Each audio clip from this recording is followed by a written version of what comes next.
Hello, Dr. Tanya. Hi, good morning, sir. How are you? Very well, very good morning. And you joined very early. No, I just opened my Teams also, which is okay. Okay. Shall I rejoin again? Shall I? No, not required. This is the practice session part. So in this, only those who have the panelist link can join. The attendee link, those with attendee link cannot join in this part till I start the session. So this is What this. should I do now? So you can stay. There is no problem there.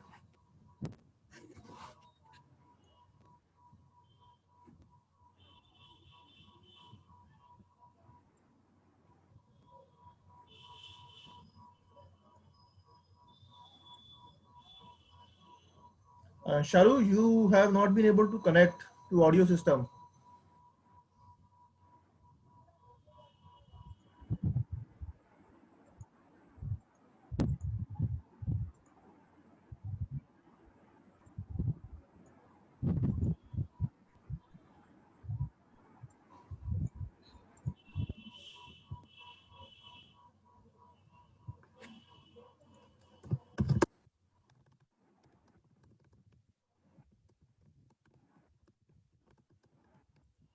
So, what will be the time, or we have to give the presentations as well? No, it's not required. If you have some presentation want to show, then do let me know, but it's not really required. Oh, that's great.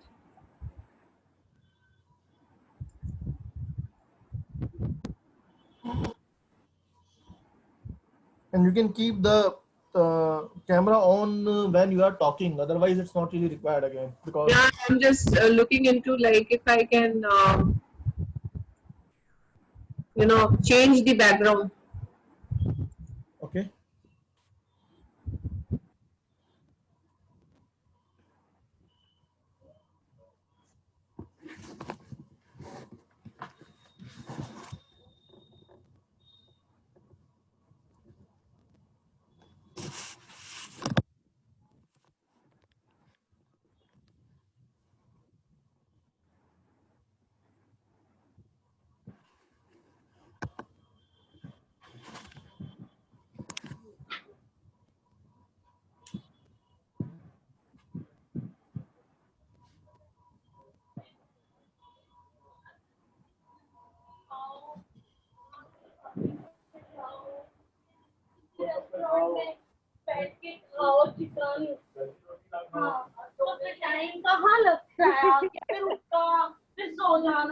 Hello, you go on mute.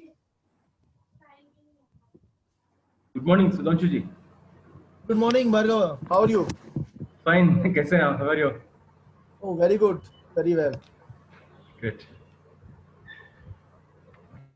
Okay. So how about having some common background, Sudhanshu ji? Do you suggest? Uh, Uh, I have not really created any such common background for this. So if you okay. try to put that webinar thing as a common background, then that will not look. And I have not really done this kind of experiments with Zoom platform. Okay. Okay. How well this works. The one thing which I have seen is that if I use some virtual background with Zoom, Mm-hmm. then it doesn't really look that good. The movements, right now, it is smooth. Okay. Okay. Okay. In that case, it becomes a little bit jerky, and then the you see those what should I say, noise. Okay. Okay. So for that matter, I think Teams is better because Teams quality is somewhat better. Is better than the Zoom yeah. when it comes to the virtual background. Yes. Mhm. So you can see, I mean, if I do a bit of experimentation here with, let's say, I use this as my, right. So now you see this, Yeah. Yeah. right. But then if So I do movement, right. Right. Right. then you will see that it's not that smooth, right? Right. Right. Right. So that's a typical problem. Okay. Okay.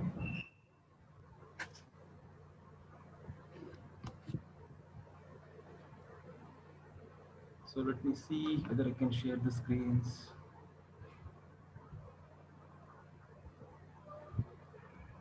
Okay. Are you able to see the screen? Yes, Okay. Great. I believe so. So that means that all the panelists have the option to share. Right. Right. So, good morning, Dr. Tanya, Mishalu. Sir, Shalu, very good morning. How are you? Fine, how are you? Sir, on Zoom, how can we, change the background of the screen? you go to this little arrow next to the camera. Okay, Yes, sir. then you see this choose virtual background.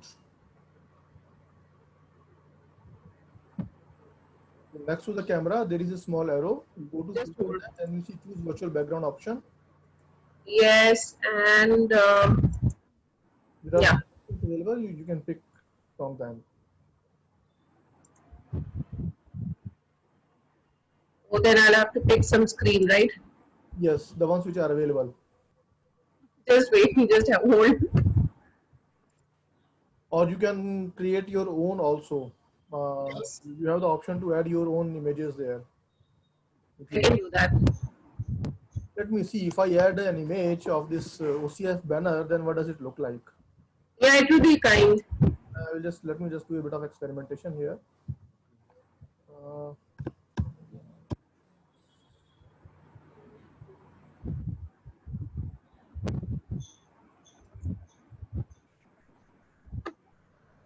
it's not so bad, is it? But it is. Yeah, looks good. It looks like normally we have some developer events. So, this kind of background we use there. It doesn't look so bad, and I'm also visible. At least that's what I see. Arga, why don't you try this? Yeah, let me try. I can't see any backgrounds actually. So, No, next to the camera thing, there is a small arrow.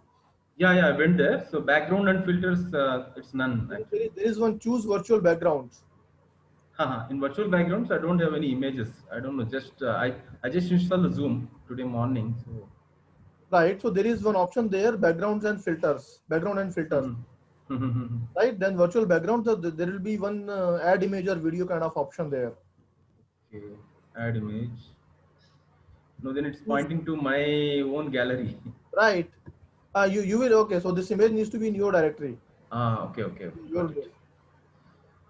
let me send it to everybody. Right. I will do that right now. Okay, can you see it now? Yes. Okay, great.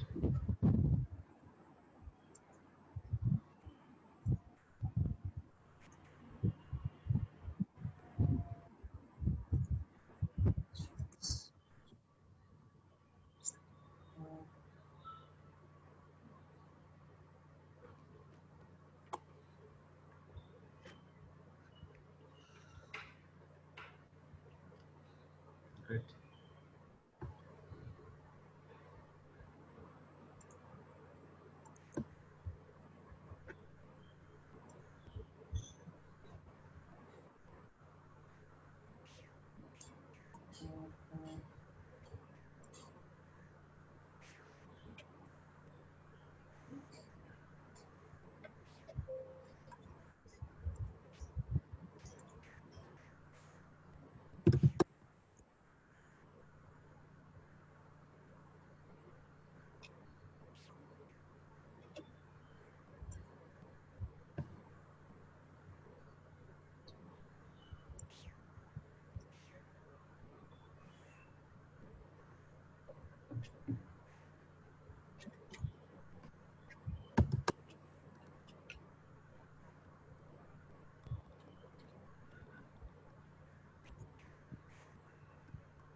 Okay. So I think what I should do going forward is for future sessions, I should try to Mhm. create a common banner or this background also for everybody.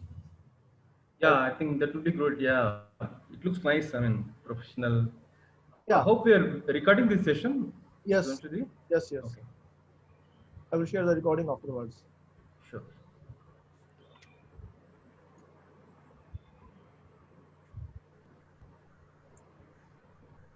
So anyway, this part is working fine. Let me see the current registration count. The last I saw was 191. Okay, 191 now. 191. Yeah, great. I hope that we have around 50, I mean, we can easily assume 50% dropouts. So Mhm. So ideally, it should be 100 plus. even in that case. It's a good number actually. Let us see. Let us see. See, this is a technical session. So what happens is virtual thing is that people generally register. Okay, and then they don't join. I mean, I do it all the time, very frankly. Especially on weekends. Because for virtuals, it is much easier. Yeah. Take this decision that okay, let me register and then see. I will see if I can join or not. For the physical session, it becomes a different issue. Right. But since it's a technical one, so I expect a much higher participation. So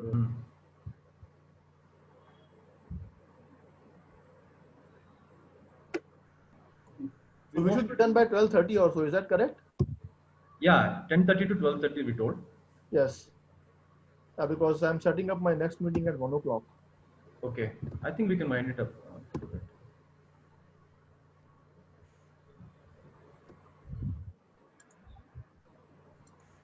I think Vinosh yet to respond, so let me ping him.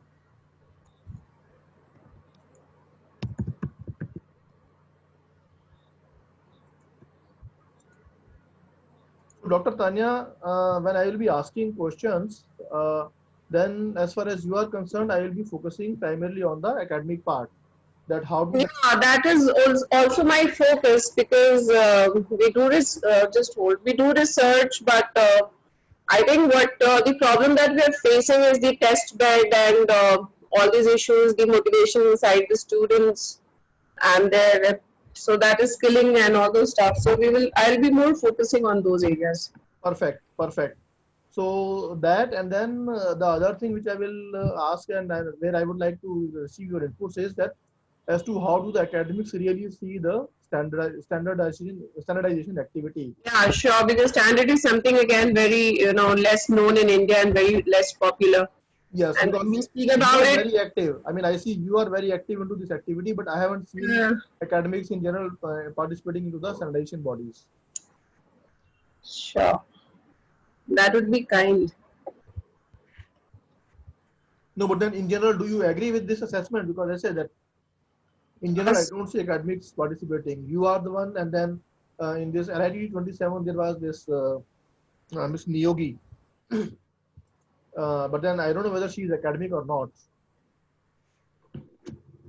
Sir, can you be louder? Because I think, yeah. Okay. So what I was saying is that in LIT 27, you are there as an active participant. Yes, And sir. then other one which I saw was Miss Niyogi. LITD 30. Okay, so it has become LIT 30 now. Yeah, 27 is also okay. 27 is that is more involved. I'm more involved into that. Yes. So there was another one was Miss Niyogi into that. Yeah, 14 was there. Software systems. Yes.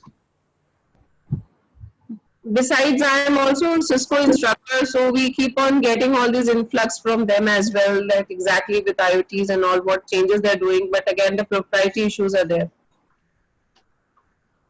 Okay, understood. Hi Vinosh, good morning. Morning, Mr. Bhargava. How are you doing? Good morning, Vinosh. How are you? Yeah. Thank you very much for your time, Vinosh. No worries. Happy to help. So you see, we are using this backgrounds, the banner of OCF as the background, both I and Bhargava. Okay. Let me see how to do that. I had shared this banner on the group. So if you want to use it, then first you have to download that into your disk and then set it as a banner. Okay.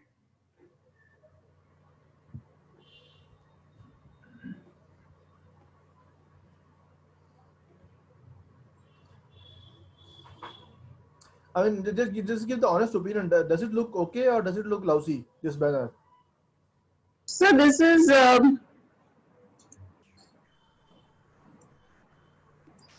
mean, honestly, depends on the color of shirt you're wearing.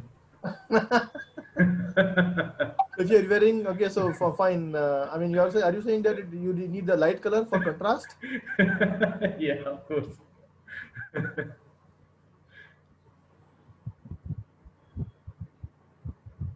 No, next time onwards, I will create a virtual background with a banner for this purpose. Okay. I did not really think of it during this time. Mm-hmm. But it should not look so bad if there is only one person speaking at a time, and then that person will be there as the primary person on the screen. So right now we are looking at from the perspective of the, what should I say? Okay, hold on, let me see.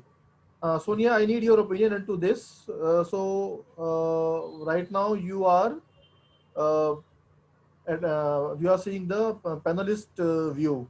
Okay, so I'm going to make you attendee, and then you see from the attendees view and tell me, and take a picture and then send it on the group as to tell me as to what it looks like. Okay. Okay. Good morning, Raja. Hi, good morning. Hi, good How are morning. you? Fantastic. How are you? Great. Yeah. Hi, Sudhanshu sir. How are you? I'm good.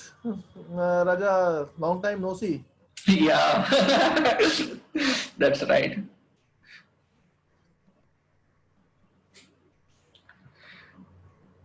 So Raja, as you suggested yesterday, so we thought of having this common background, that OCF Yeah, please. banner. Okay, do you have that banner? Oh, you If you sent have I that sent image, I sent the banner to the group, so you can pick it from there. Okay, okay, no problem. I will update it because that will look better actually. yeah. So Sonia, what is the view from that side, attendee side? Yeah, it looks very nice. No, from the attendees view. I'm just sharing. Okay, fine. Send it on the OCF group.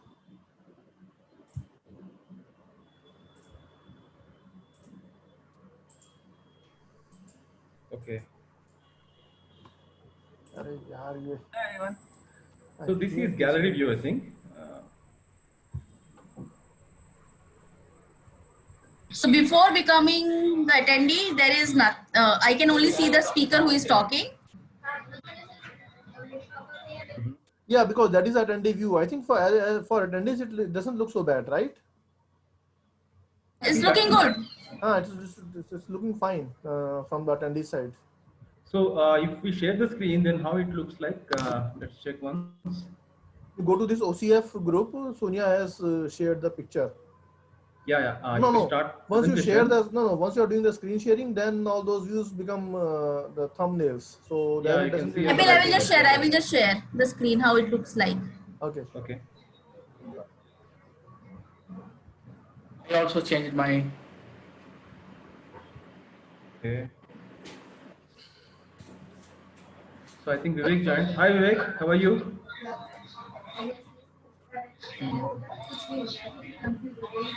Dr. Day, good morning.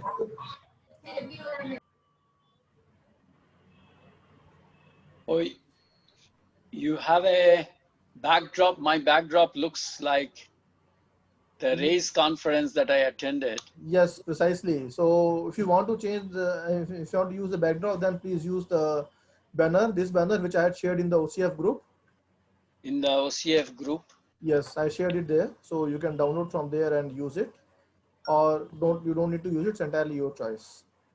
How do I delete this first? You don't need to delete it. You just change it.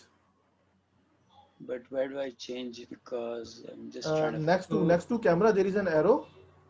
Next to camera. There is an arrow. So you click on that arrow, then you will see virtual background. Choose virtual background. Virtual background. Okay, then you take to that background and filters option. First, let me do none at least. Then you sent by mail or WhatsApp group? It's on the OCF WhatsApp group. OCF WhatsApp group. So then I need to send this to. Okay, so all well, everybody. Yeah, I'm just doing it in the parallel, but everybody is joining. So we have Professor Desai is still to join, and apart from that, apart from him, everybody else is here, or somebody missing? Welcome, GRL. Yes, Raja Ramanji. Good morning. So. Good morning, sir. How are you? Good. Very good. Thanks for joining. So share. I go to my Yeah, main. this shared view also looks good as far as, I mean, even with this background. So this shared view, and then there is a small thumbnail of picture so of the speaker. So that also looks good. Okay. Okay, let me see if I. Vivek, you are reflecting. I mean, your camera is showing. I'm so you need to fix up the background. There is a light behind you, which is causing reflection. Your curtains.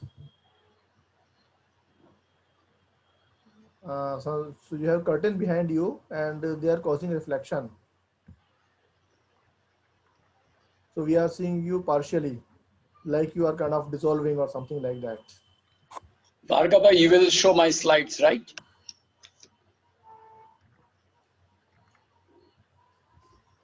Yes, Dr. Lu. Okay. And what is the time agenda wise? 10:30. We start at 10:30. And then how much is for me? 15 minutes or Yes. 15? Yes, 15 And minutes for you. Professor Uday is also speaking for similar time. Yeah. And Bhargava is another 25, 30 minutes, right? Yes, I would say that Bhargava should complete within about 20 minutes 20, or so, 20 and minutes. leave time for Q&A. So my idea was that after each keynote session, let's have a short duration for the Q&A also, a couple Okay. of minutes there. Okay. I mean, if there are any questions, you can address that. So Q&A is not like somebody will be asking questions by speaking. They'll be posting questions in the Q&A area. So Vivek, what role? I mean, how do you get started? Vivek, welcome. Good to see you. Thank you, Dr. So I'll just give a brief introduction and how OCF started and what we have been doing since last few years, and yeah, and then I'll introduce and then pass it on. So I'll be mostly anchoring and introducing the speakers and then handing over. So that's what I've thought of. Yeah, some part of that chronicles I also have in the slide. So maybe you can talk a bit of early and Yes. how we formed it, and then one slide talks about that. So I'll take it up. Otherwise, it can be a little repetitive. Yep. So very early journey, particularly pre-launch time. I don't have any slides. So if you want to even touch upon that and bring to the launch part, that will be good, and can take it from there. But then please keep in mind that you want to finish this by 12:30. Yes. So yeah, we don't want to be too long. Yeah. So that's why, and the speakers are going to take a longer time anyway. So they just keep track of that time. You are not going to have much time for yourself. Right. Right. Okay. Good. Yeah, I just wanted to bring him in to see him, and he did a lot of work, so it is a good opportunity to be together. Good morning, Shiva. For you, maybe it's good. Good evening. Yeah. Good morning, everyone. Good morning. How are you? Very good, sir. How are you? Good. Finally, we got you into this. Oh, nice beard and everything. Oh, and yeah. So many... Oh, very nice. Thank you. How is it going? Good. Good.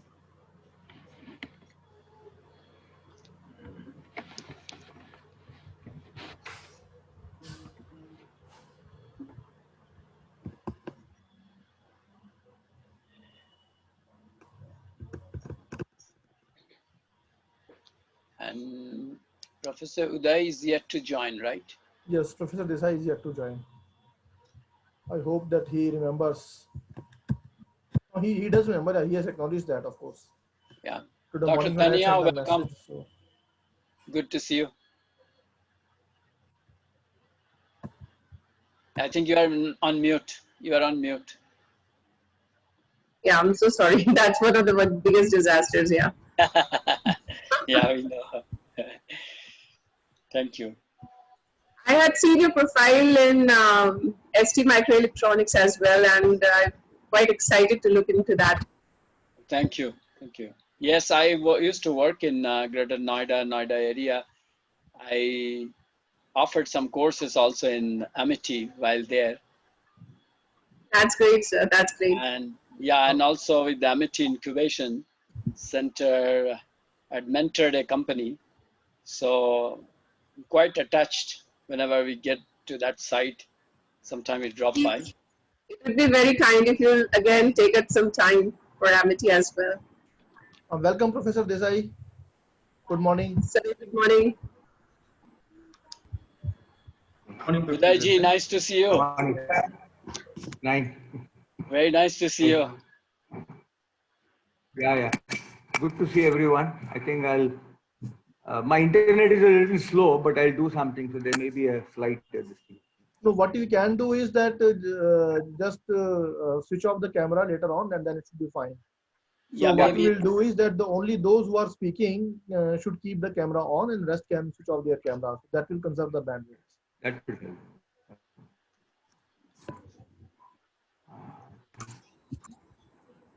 So shall we switch off our cameras? Like Not now, maybe in the beginning it's good to have all, and I don't know if A short, there is a can way we, to take it's almost 10:30. Can we just do a short? No, so now everybody is here. Can we just have a short introduction of each other, please? Maybe we can start with Professor Desai. Okay, so my name is. I was a professor at IIT Bombay and then a director at IIT Hyderabad for 10 years. My tenure at IIT Hyderabad got over in June 2019.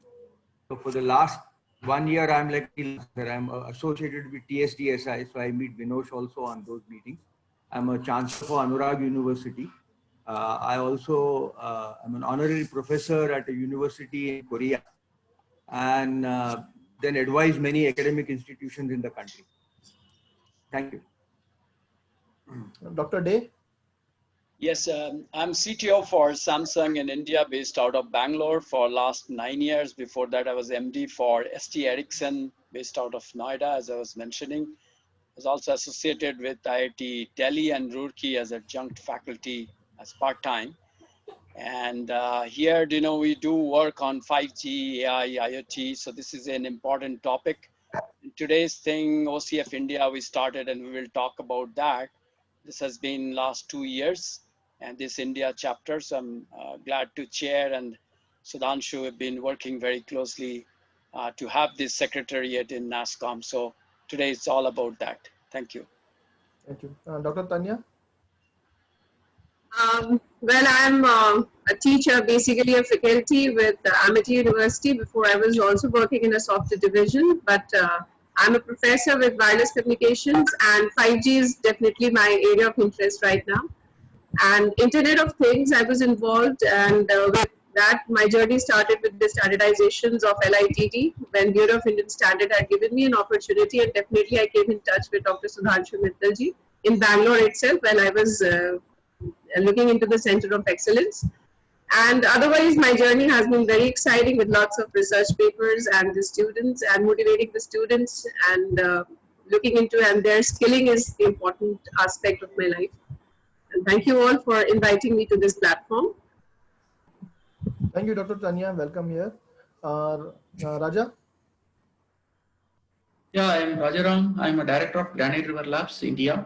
Granite River Labs is the semiconductor testing and certification company. Almost most serious standard, we are the certification body for that. And we work with OCF since a long time.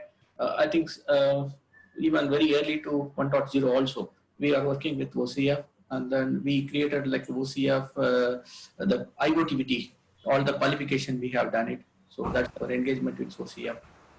Yeah, Thanks, Raja. Hello, Shiva. Yeah, thank you everyone. Good morning, everyone. My name is Shiva Kumar.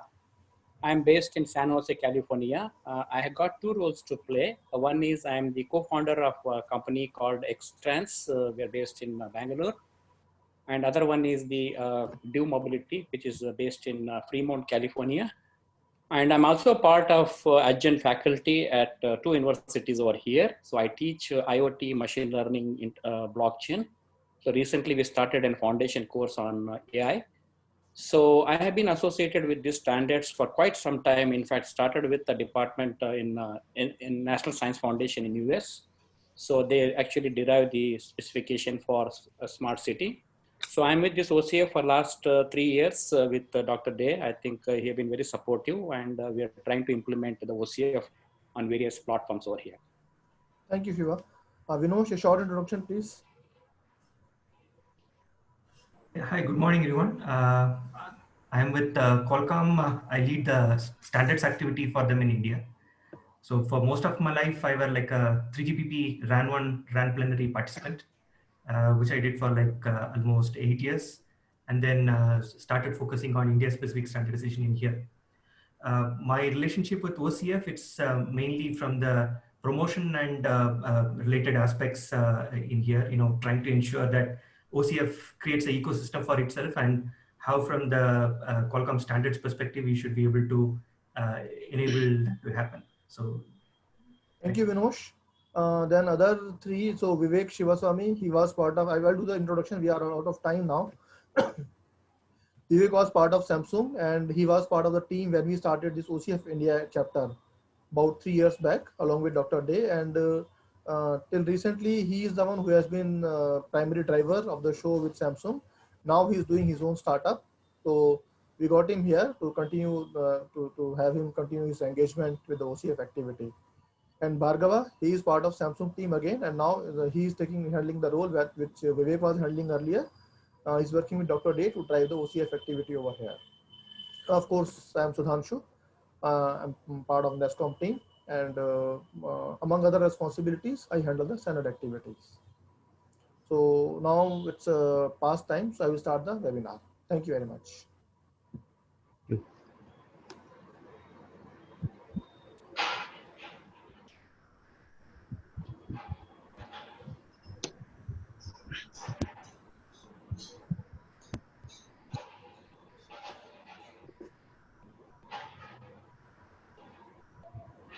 Vivek, I think you can start. No, hold on. Let the attendees join. Yeah. So attendees cannot join the session till I start the webinar. All this time it was a practice session, which is called, so only among ourselves. Now attendees are getting onboarded, so let them come on board here. Yeah, the numbers at the bottom are increasing now. Yes, because it is the platform is joining them one by one. So they were all waiting in the lobby, and now they are coming here. So I think we have this first lot of the attendees almost done. It's 43. Let's give it another 1 or 2 minutes, 1 minute or so, and that's it.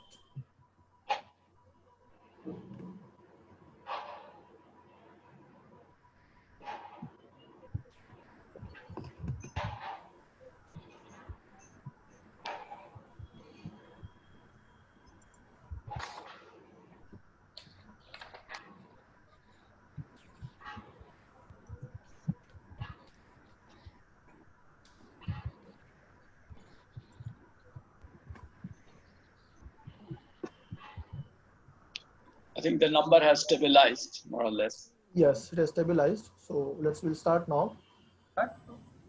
Thank you very much, everybody, for joining the session, taking your time out on a Saturday and joining this session. OCF, as we are all aware, is Open Connectivity Foundation, which is driving the standardization activity with this first focus on the smart building and smart cities and the smart devices.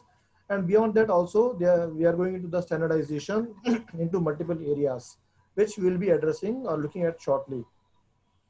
So we have a very high profile panel of the speakers over here, and we'll be introducing them one by one as they give their talk. And so now, without taking any more time here in doing the introduction, I hand over to Vivek Shivaswamy to talk shortly about the OCF journey for the India chapter, and subsequently to Dr. Day to do his keynote session. So Vivek, over to you. Yep, thank you. So yeah, good morning everyone, and welcome to the first. And one more request to everybody: all those who are not speaking can switch off their video, so that those who are having bandwidth problem can conserve their bandwidth. Sorry, Vivek, please continue. Yep. So welcome to the first ever virtual summit of OCF India Forum, which we are hosting in collaboration with NASCOM COE IoT. And thank you for your time joining on a Saturday morning. So I'm Vivek. I'll be your host for today. I've been associated with Open Connectivity Foundation for almost 4 years now, and I continue to contribute as an ecosystem evangelist, building awareness about the benefits of IoT standards and specifically the OCF.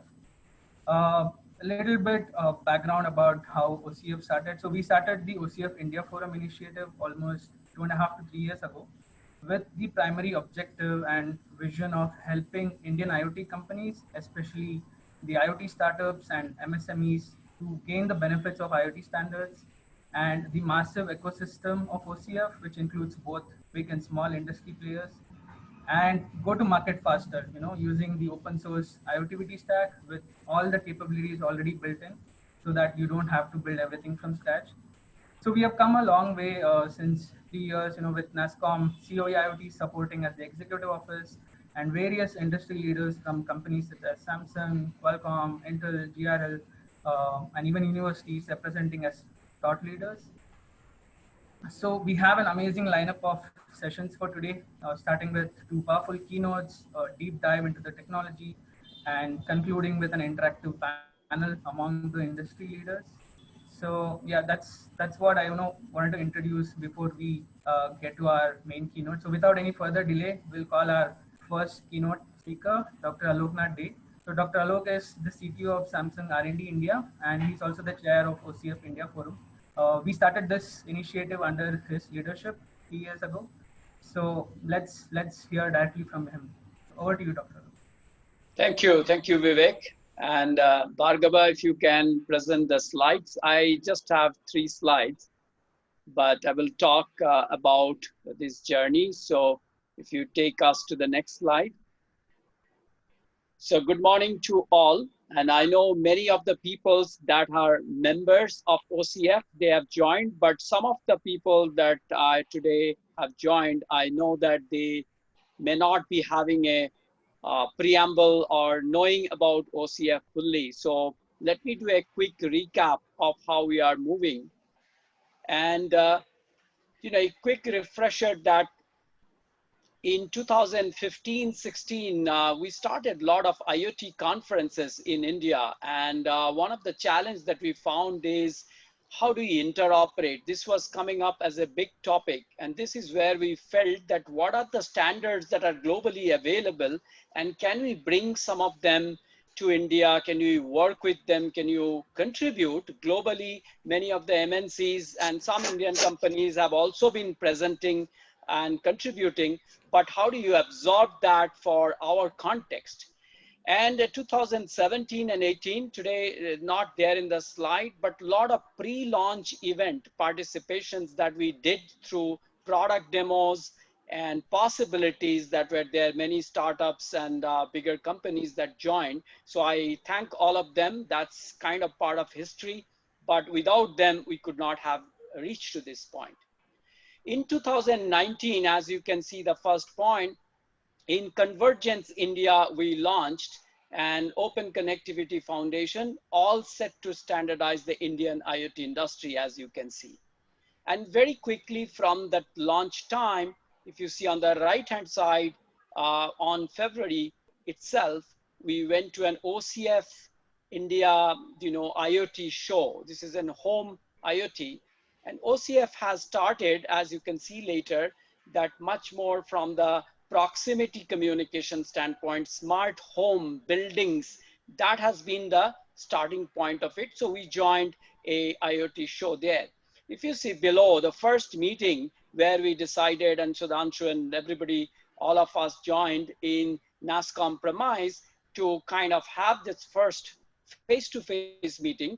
And the executive body, me as a chair, Sudhanshu is president, and Intel, L&T, they joined in vice president positions. We started work groups on promotions, but as well as deep tech side of the discussions. Subsequently, as you can see, IoT India Congress, where it was a lot about future tech, but I brought in again Open Connectivity Foundation, how it can help. And as you can see, I don't know if you can read it, but 450 plus members are part of this largest industry effort in smart home building with the OCF, which is Open Connectivity Foundation. It didn't happen one day. There was OIC initially, where Intel, Samsung, they were active. And Vinosh is part of it, and initially must be knowing that All Join, All Seen, these were from Qualcomm and Microsoft. And even at the global industry level, we realized that we cannot operate with two different streams. Let's take the best part of it. And so All Join and OIC, they merged together to become OCF. And it is a unique standard. The beauty of it is an open source consortium, and some of these we'll discuss in the panel. This defines a very common communication framework. The idea is not about all the underlying communication connectivity technologies to be rediscovered, but more to build on top of that. How do you have a common discovery, addressing scheme, interaction models? So it is with a synergistic approach that we looked into it, and many companies with operating systems, manufacturer, verification, like Granite River Labs, they mentioned they have been working for very long in this, played a critical role to bring this up. Now, from there, as you can see, that we started making an OCF India Day last year in October, and we joined force with Open Source Summit that happens in Bangalore in October. And this was a specialized workshop. Because as you know, the IoTVT, which is an important part of it, IoT connectivity, this we have made open source, royalty free, so that any companies could come forward and utilize with the proper recognitions, but they could take the source code and even start to implement from there, and not to have a fresh start with a new OS or a Things platform. They could get a very nice jump in that direction. So with this backdrop, we have spent a lot of, in 2019, 20, you won't see too much of it because you all know, but this is not the first virtual summit we have been doing with many universities, starting from IIIT DM in Kurnool to, Professor Mathapati is here, and he would talk about how he has been promoting in Train the Trainers program in different universities that he have been doing, even remotely, test labs and accessing of that. So he's been a champion of his own initiative as well as Xtrans that is taking it forward.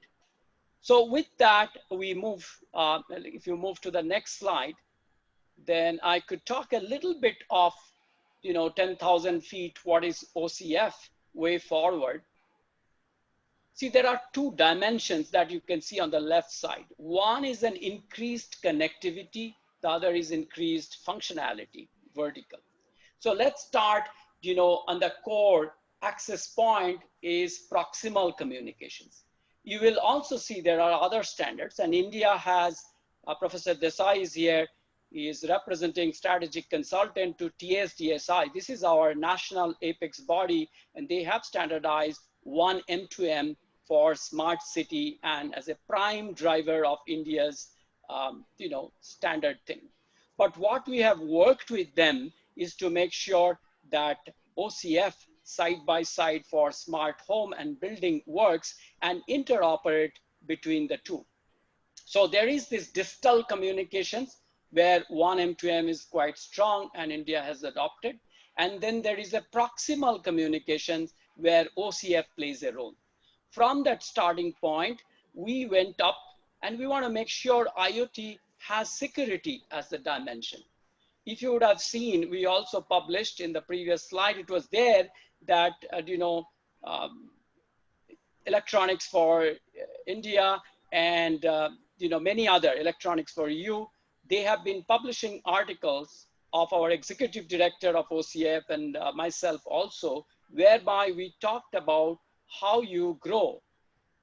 You rely on the underlying connectivity technologies. There is Zigbee, there is Z-Wave, there is all kinds of things, and probably ants could come.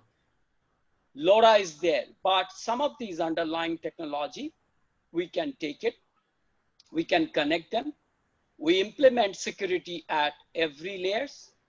Where we have played in OCF an important role is discovery.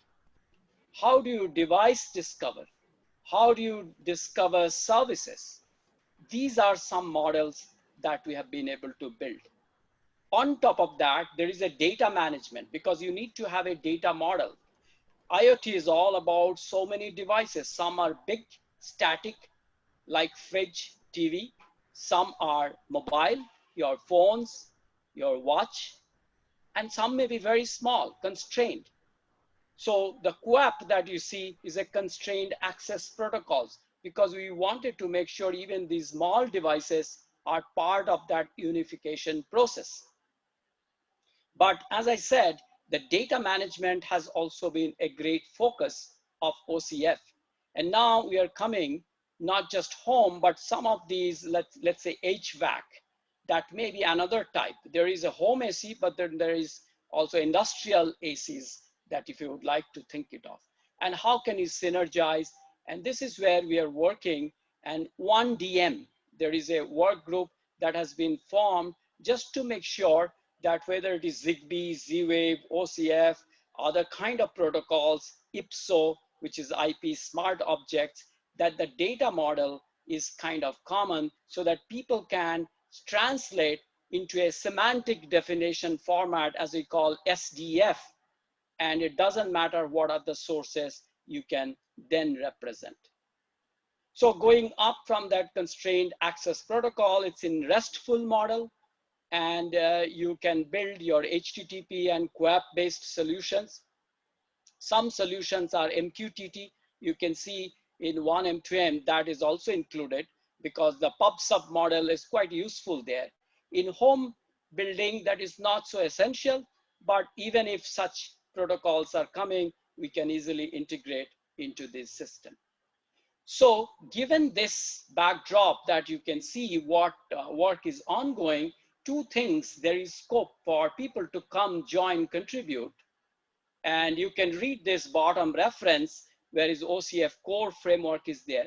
One is on the vertical where you can bring functionalities, optional core resource, your vertically defined resource because you can use it in logistics. I talked about home and building, but it doesn't get stopped to use it in that private space and health, education tech.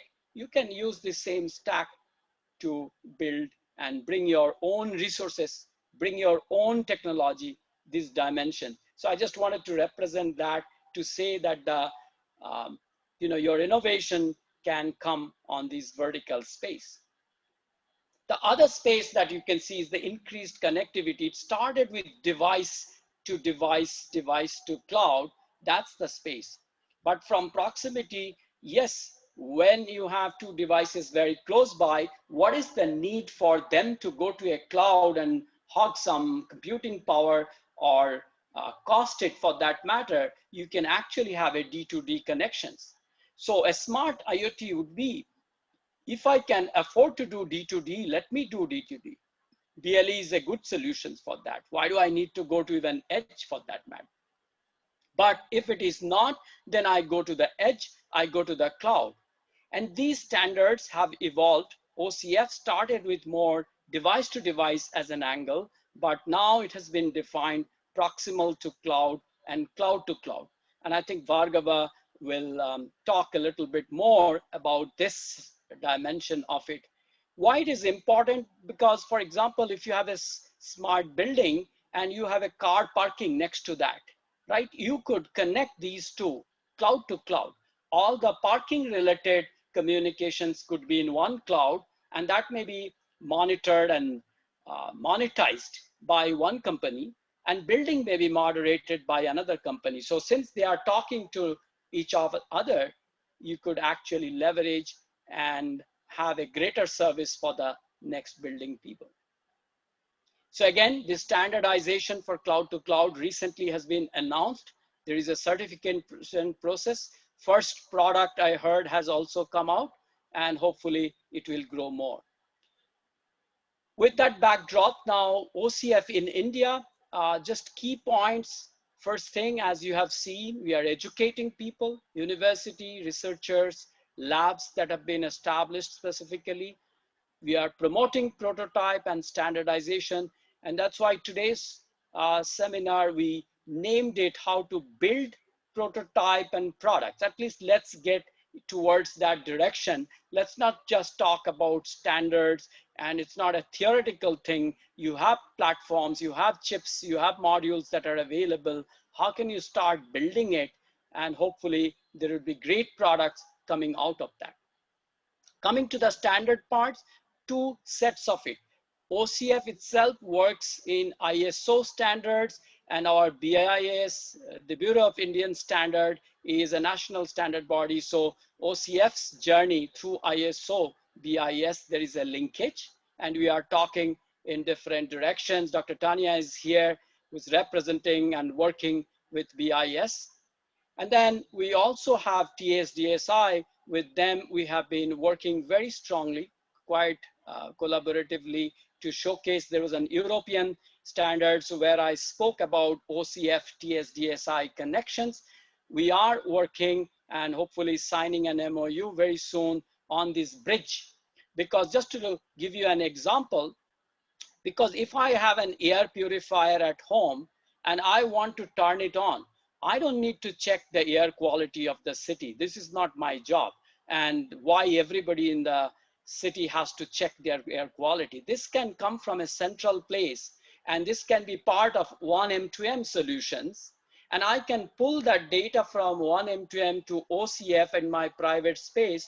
And if it is below a level, the quality has gone so bad, I can then turn it up and get the service at home. So it's a city service enjoyed by all the citizens of the state or the city.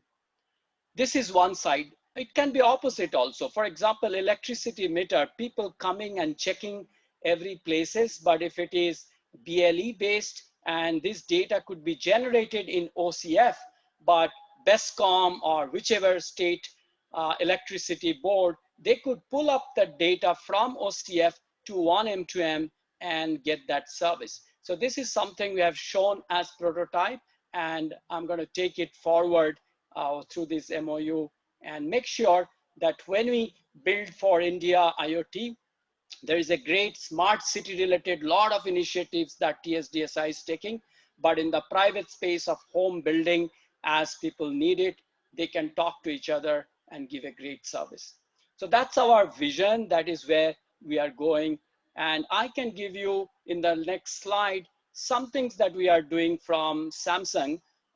It is again not a promotions of anything, but if you go to the next slide, just to illustrate that this is possible, it is happening. We are doing globally, and it's a matter of us adopting. So this is much more on OCF and CoAP standards. But as you can see here, our own solutions, Samsung case study, which we have demonstrated in Samsung Developer Conference in San Francisco and many other places. It works with smart things. Our platform is called Smart Things. There is a Smart Things Cloud. There is a Smart Things app. Many devices in home will come and they will join. You can connect them directly. You can go through hub. So OCF, you can go to the Smart Things Cloud, or you can come through the hub and get connected. You also see on the right-hand side, there is a Smart Things app. So through the app, you can set automations. You have a developer community who can contribute to this rules engine automations, and many of them are doing that.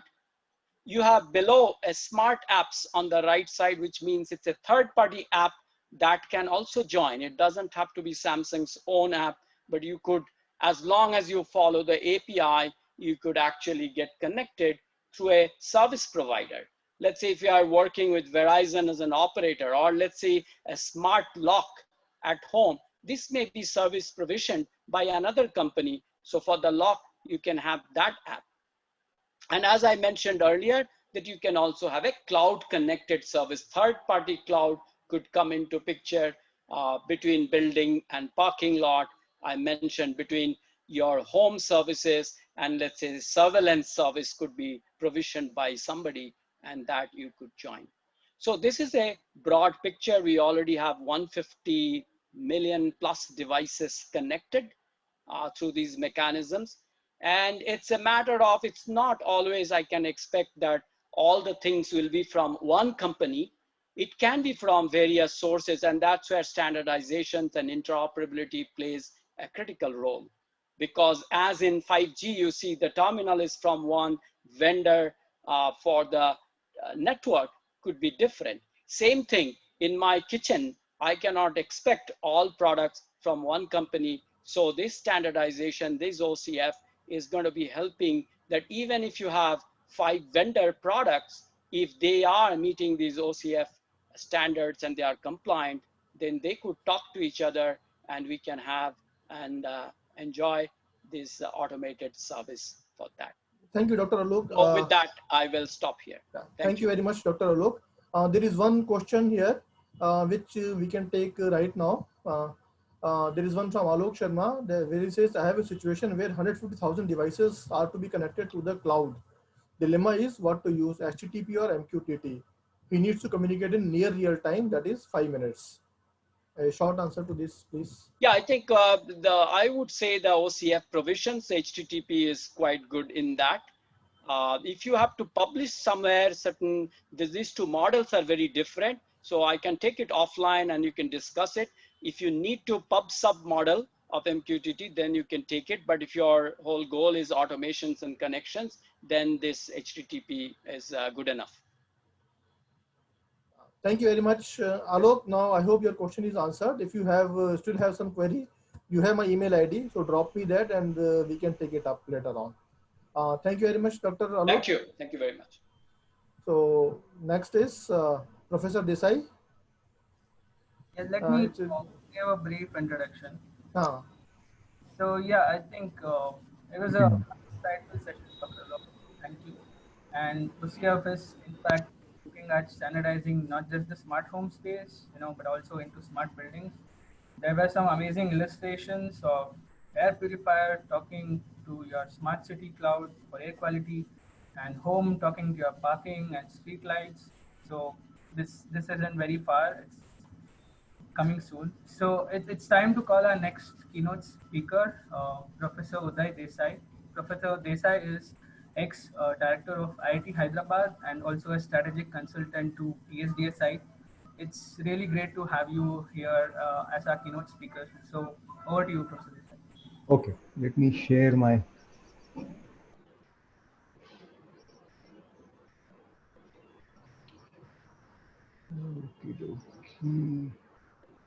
Let's see if I can go full screen.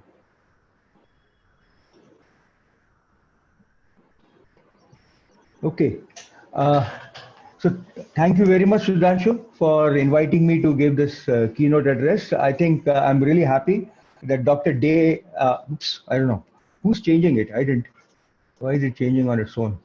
I'm really happy that Dr. Day gave a good background, and that makes my job a little easier because I'm going to focus specifically on a couple of standards just to set the ball rolling in a sense.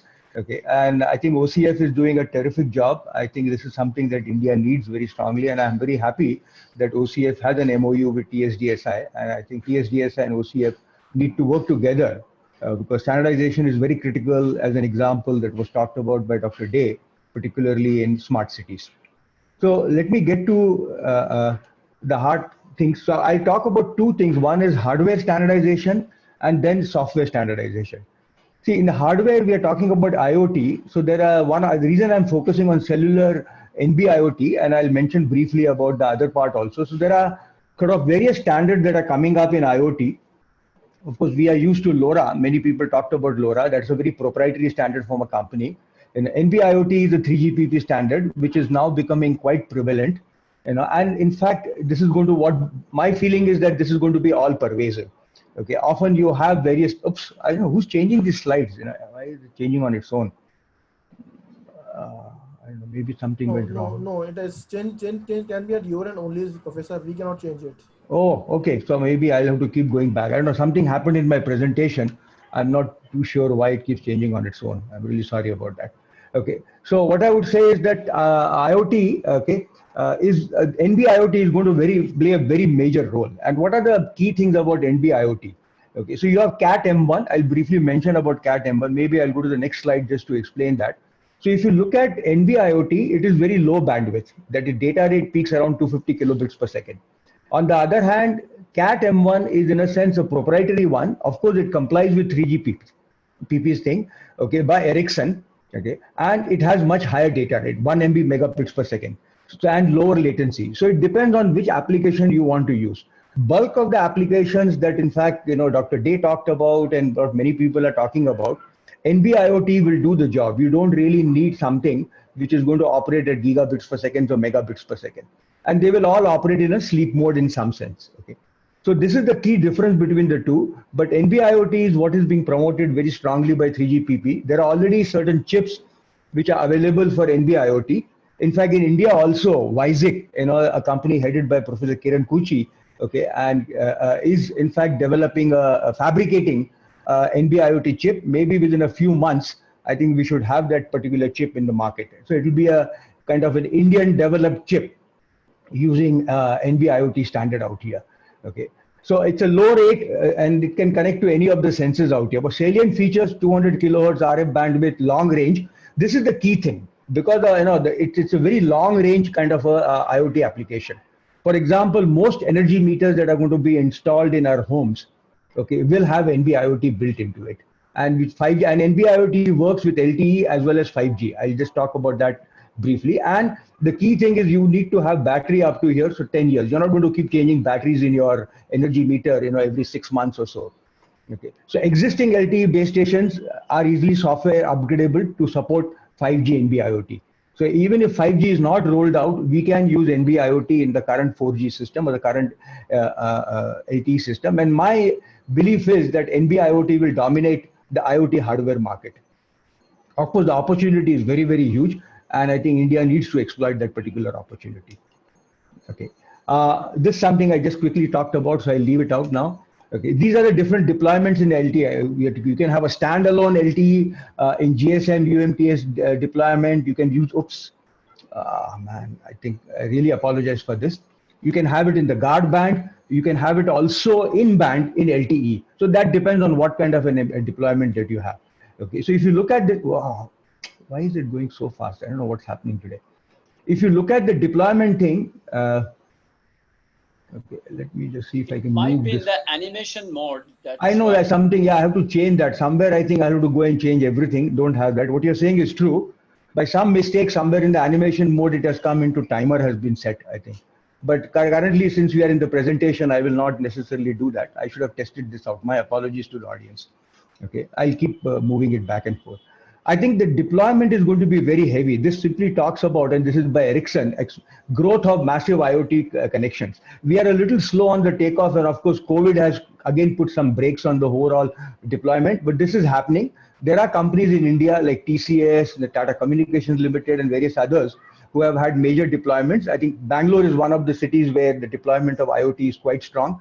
Most have not yet in India used NB-IoT. I think a lot of deployment in India are based on LoRa, but they have quickly realized that NB-IoT is coming and is going to make a big difference. So they are basically saying that our networks are agnostic to the hardware that we are going to use. Okay. Oops. Every time I go once, it just, okay. Jesus Christ, today is a bad day. Okay. So this is the NB, what I'll do, okay. So this was on NB-IoT, okay. Let me go down to the next one. I hope it doesn't keep clicking. Yeah, same thing. Once I click, it goes all the way to the end. Okay. So what happens in this is now I'm going to talk about 1M2M. Dr. Day did brief about 1M2M. That's a major activity essentially by a group called 1M2M, which is in some sense affiliated very strongly with 3GPP. Okay. There are 8 SDOs which are actively involved in promoting 1M2M. As you can see, there are 2 in the US, in Europe, you have HC, India, TSDSI, in China, CCSA, then you have TTA in Korea, RFP in Japan.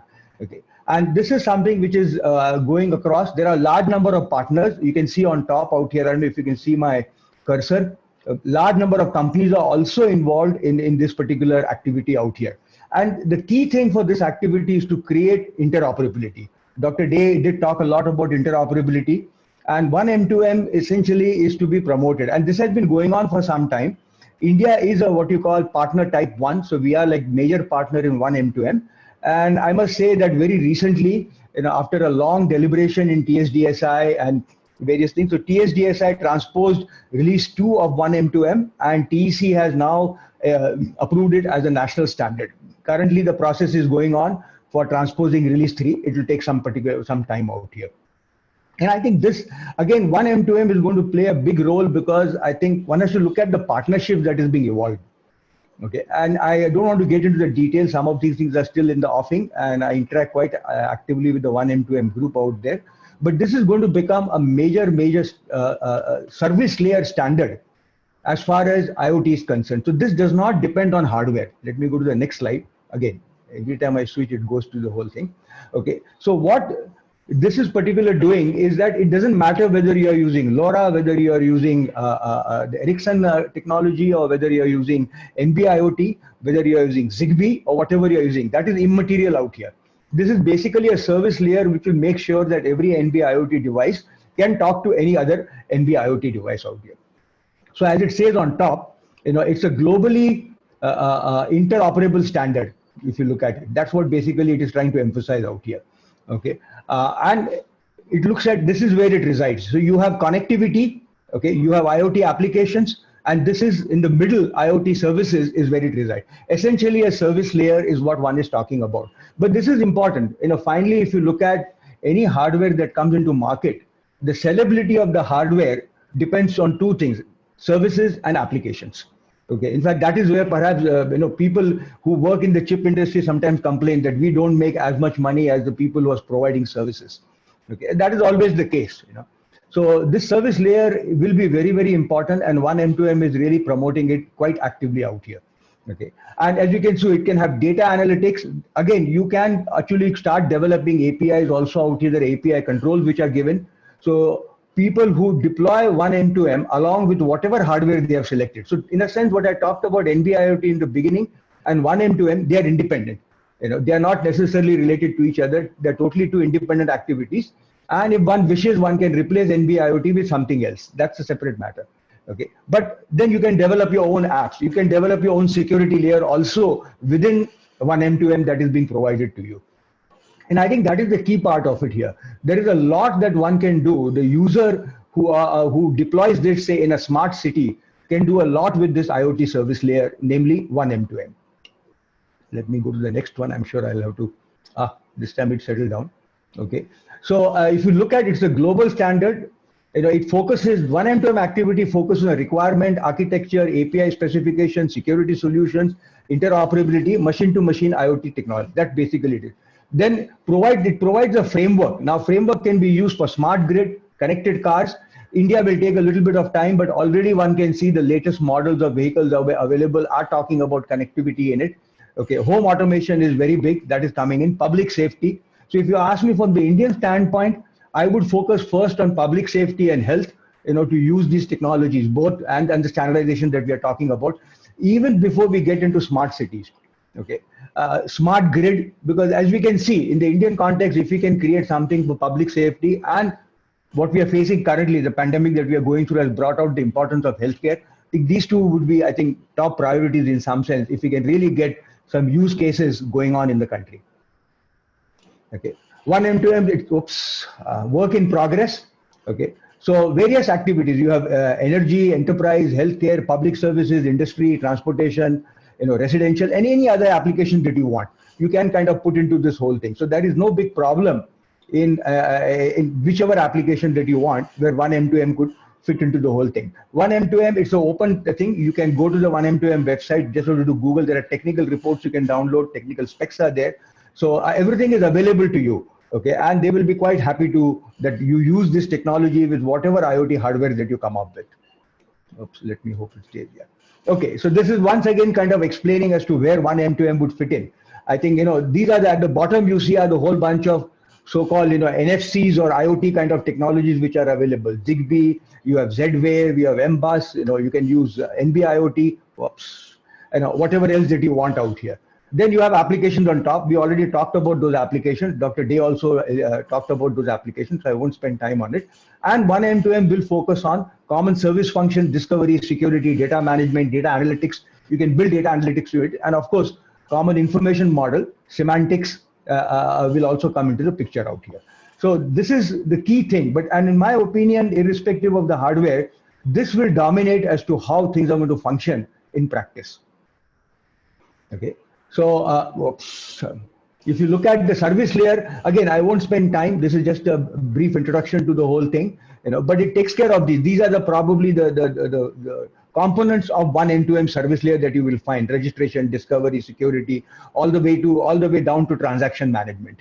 Okay. So fair amount of things can you do. Everything is not ready out here. It is still work in progress, just like 3GPP, and more work in this particular domain is going on. Okay. So to conclude, these are of course my perspective. NB-IoT will dominate the IoT hardware. I think that is that. Typically, what I've seen is a standardized thing. I mean, our famous examples are WiMAX versus LTE. Finally, LTE-1. Anything. Or if you look at Bluetooth versus Wi-Fi.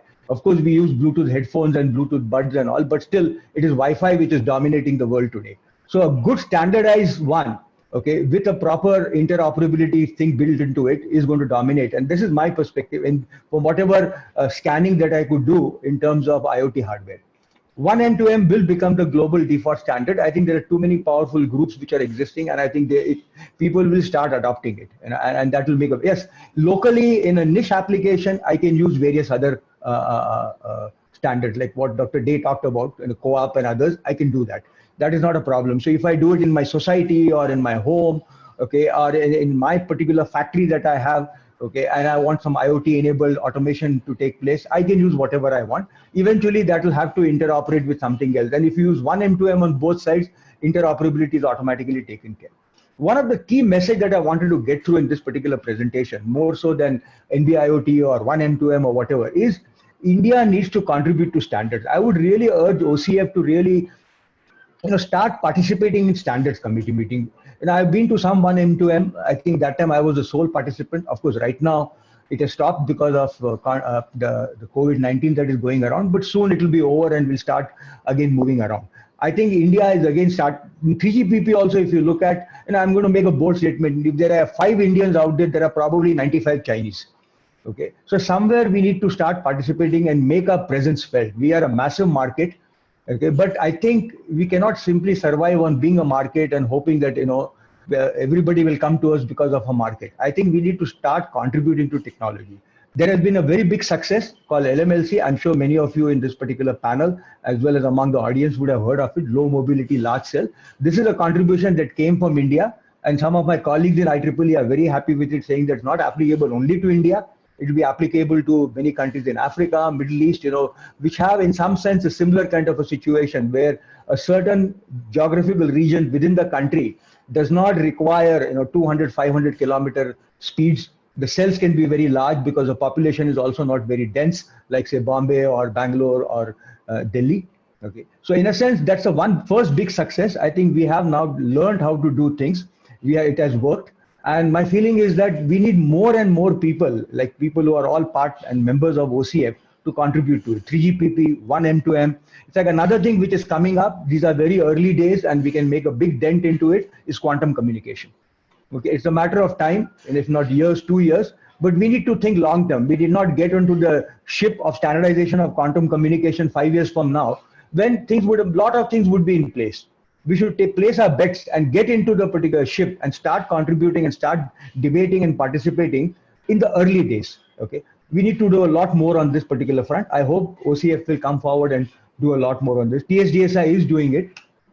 In partnership, we can do a lot more. So thank you very much, Sudhanshu, and I'll stop my presentation out here. Thank you very much, Professor Desai. There is one question here which I would like you to take up. There is from Mr. Kishore Narang. By the way, Mr. Kishore Narang heads one of the BIS subcommittee on smart manufacturing, LIT 28. Oh, fantastic. Very well, actually. Fantastic. Yeah. So the question is, there are concerns about IPRs in the 1M, 2M in minds of the stakeholder. Yes. Can you please address that? Yeah, there is that. I think we are discussing with 1M, 2M forum. It's just like 3GPP. If you use 1M, 2M, the IPR, whoever has it, there may be some royalty considerations that will come in. What they have currently said that the model will be similar to 3GPP. It is not something open. See, one should keep in mind, open things, have their limitations when it comes to reliability, robustness. I am a big promoter of open things, open connectivity, open software. In fact, I take pride that I am the first person in India who got Linux into the country. But what is being today, if you look at where is the big use of Linux? Of course, some of us use it in our machines, but there are variations of it which are used in supercomputers. I saw that with this thing. That name skips my mind. Then what is Android? Nothing but Linux. What is iOS? Nothing but Linux. Okay, so Fujitsu. Okay, Fujitsu also uses Linux in the supercomputer, but it's a modified version. It is not the way Linux kind of came up, and Linus Torvalds gave it. A lot more work has to be done. So open thing as it is being used, it has limited utility, has limited value. It is great for experimentation, great for institutions, laboratories, other places. If you want to have a commercial application on it, you have to work on it. And now whoever does it, Android charges royalty, by the way. In fact, I know Samsung itself would tell me, I used to talk to people at Samsung and they were telling me the kind of royalty they pay for Android, and that's why they are kind of coming up with their own operating system. It is already there, which in some of the places it is there. If you look at it in some of the TVs that you buy, they have their own operating system. I'm forgetting the name for the moment, you have to apologize. But in fact, recently I got a Samsung TV, and that's the operating system that was there in the TV, which is Samsung's own operating system. This is called Tizen. Tizen, sorry, yeah, correct, Tizen. That name was skipping my mind. So they have come up with that. So point is that open by itself goes only so far. Finally, when you want to make it commercial, people do modify it, and then people charge for it in one form or the other. Okay, it may be a small fraction. So some charges will be there in 1M, 2M. We are trying to get clarity on it. But I mean, you have to be careful. Anything for free will have certain issues, and all our dealings in life, So, but what we have to do is to negotiate. See, one way we can reduce these charges is if we start contributing to it. The issue is, rather than worrying about how much I should pay for IPR, what India has to ask, and people, all of us should ask, is why can't I generate IPR and contribute to it? We are part of it now, and we can really work hard and put our IPR into it. LMLC is our IPR in a sense. Okay, so if it is used somewhere, India will get some benefits from that particular IPR, which is going to be used in, say, Africa or Middle East or wherever. I hope that answers the question, Mr. Naran. Yes, thank you very much, Professor Desai, Sure. and a very fantastic session. So Vivek, over to you. Yep. Okay, So, let me stop sharing. Okay, thank you. that was, I think, an amazing perspective on different IoT connectivity technologies, NB-IoT, 3GPP, Cat-M1, and what's the importance of service layer, what 1M2M has been doing, and why it's very important for India to contribute more towards the standards. So I think that sets our context for our next section. So it's time to deep dive into the technology behind OCF and what OCF has been trying to achieve. So let's call our next speaker, CS Bhargav. He is an IoT architect at Samsung R&D and contributes heavily to the open source IoT stack and its efforts. So over to you, Bhargav. And Thank Bhargav, you. please try to finish it within 20 minutes. Sure. Okay, thank you. Thank you, Vivek. Thank you, Dr. Lok Desai, such a nice insight. So let me quickly run through a few of the things Dr. Lok already covered. So let me skip those things, keeping time constraints in mind. So yeah, so to start with, the OCF is the main objective of OCF is to define a common communication framework, interoperable framework, so which is agnostic to platform and form factor and operating system and transport technology, wherein the devices can communicate in an interoperable way. So that's the main objective of the OCF. So the OCF standards are ISO recognized international standards. You can go through ISO IEC website and you can find those standards listed, ratified. And in OCF, there are major three pillars of OCF. The first thing is the standardization, that is specification. And the second thing is the open source, which is Apache 2.0 license. And the third thing is compliance. So when it comes to specification, so OCF defined a lot of specifications, be it how the IoT core should work, then how the resource model should be, then what are the different types of devices that can participate in this OCF's IoT scenarios, and how the OCF can bridge with other technologies to promote the interoperability, and what are the security measures, I mean end-to-end security, how to ensure the end-to-end security. So for that, OCF defines various standards. So here you can see the evolution of OCF starting from the core and mainly focusing on the smart home vertical, and it evolved and it addressing more and more verticals and enabling the third-party clouds to communicate to each other in an interoperable fashion, or the third-party technologies, other technologies. How can we bridge our OCF to other technologies?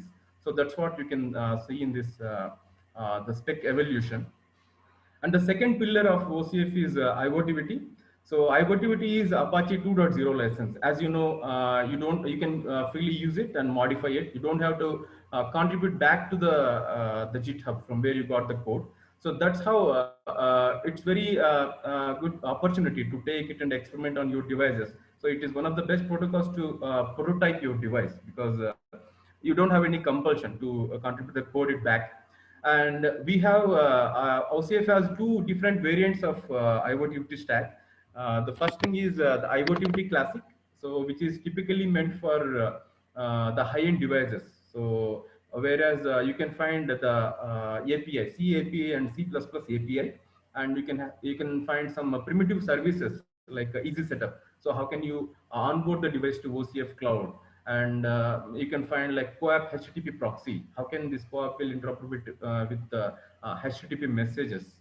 And on the other side, you have IoTVT Lite, so which is specially meant for designed for constrained devices. So hardly it takes around 80 to 90 KB of RAM. So if you wanted to deploy that stack on your device, so both the stacks, both the code, you can find it in GitLab. You can freely take it and experiment it. And the third pillar of the OCF is compliance, because interoperability is one of the primary objective of this open foundation connectivity. So the OCF defined tools, be it the onboarding tool or compliance testing tool or one IoT IDE. So using all these tools, so OCF wanted to ensure the interoperability between the devices. So these are the three major pillars of OCF. As you see, the OCF, around 300 plus member companies are involved in this OCF, like diamond members and active contributors to various working groups, and the promoters and service providers, and the hardware manufacturers and the device vendors. So there are a lot of companies. So if you want to just have a look at it, so where on the left side you can see the major players in OCF who is promoting and implementing and commercializing the devices. Okay, on the right side you can see the other standards to which OCF has a license, and they're co-working with for interoperability, for bridging, and those kind of stuff. Okay, and apart from the organizations, apart from the companies, around 20 plus universities are also involved in OCF as a basic member or the gold members. Sometimes they are also prototyping. Some of the universities have the test labs. I mean, the labs at their campus, wherein they're experimenting. They're trying to make some devices and deploying IoT stack on the devices. So yeah, so that's the overview of OCF. This chronology Dr. Lok already covered, so I would like to skip that chronology. And just a bit of technicalities of OCF. So when you look at the core specification, so there are few building blocks. I mean, the core specification is a notion. It's a very big thing, but if I have to summarize, so the main thing is the ID, addressing and identification. So for any device, so identification is very important. So we have a device ID, and resource is a kind of real-time, the primitive, real-world primitive. So for each and everything, we have identification in OCF. So that is UUID, so which is 128-bit universal UID. So, and the second thing is the network IP address. So even though the OCF is agnostic to the transport mechanism, but the desired technology is to be IP address, because the CoAP works on TCP, right? The endpoints are defined with IP address and ports for that matter. So IP address is desirable for the OCF. And the second thing is, as Dr. Lok mentioned, the discovery. So majorly, we discovered majorly three things. The one thing is endpoint. Endpoint is an endpoint for communication. If I wanted to talk to a device, so what is the endpoint? So that includes, so what is the messaging protocol being used, and what is the IP address, and what is the port? So that makes an endpoint. So OCF has device core resources wherein I can define the endpoint so that I can communicate. And the other thing is the device. The device typically has a device ID and a device name and the manufacturer, vendor, and other optional information. So this also I can discover using a resource, device core resource. Then comes resources. So resource is a kind of that is a resource is a primitive for OCF basically. So everything is represented as a resource.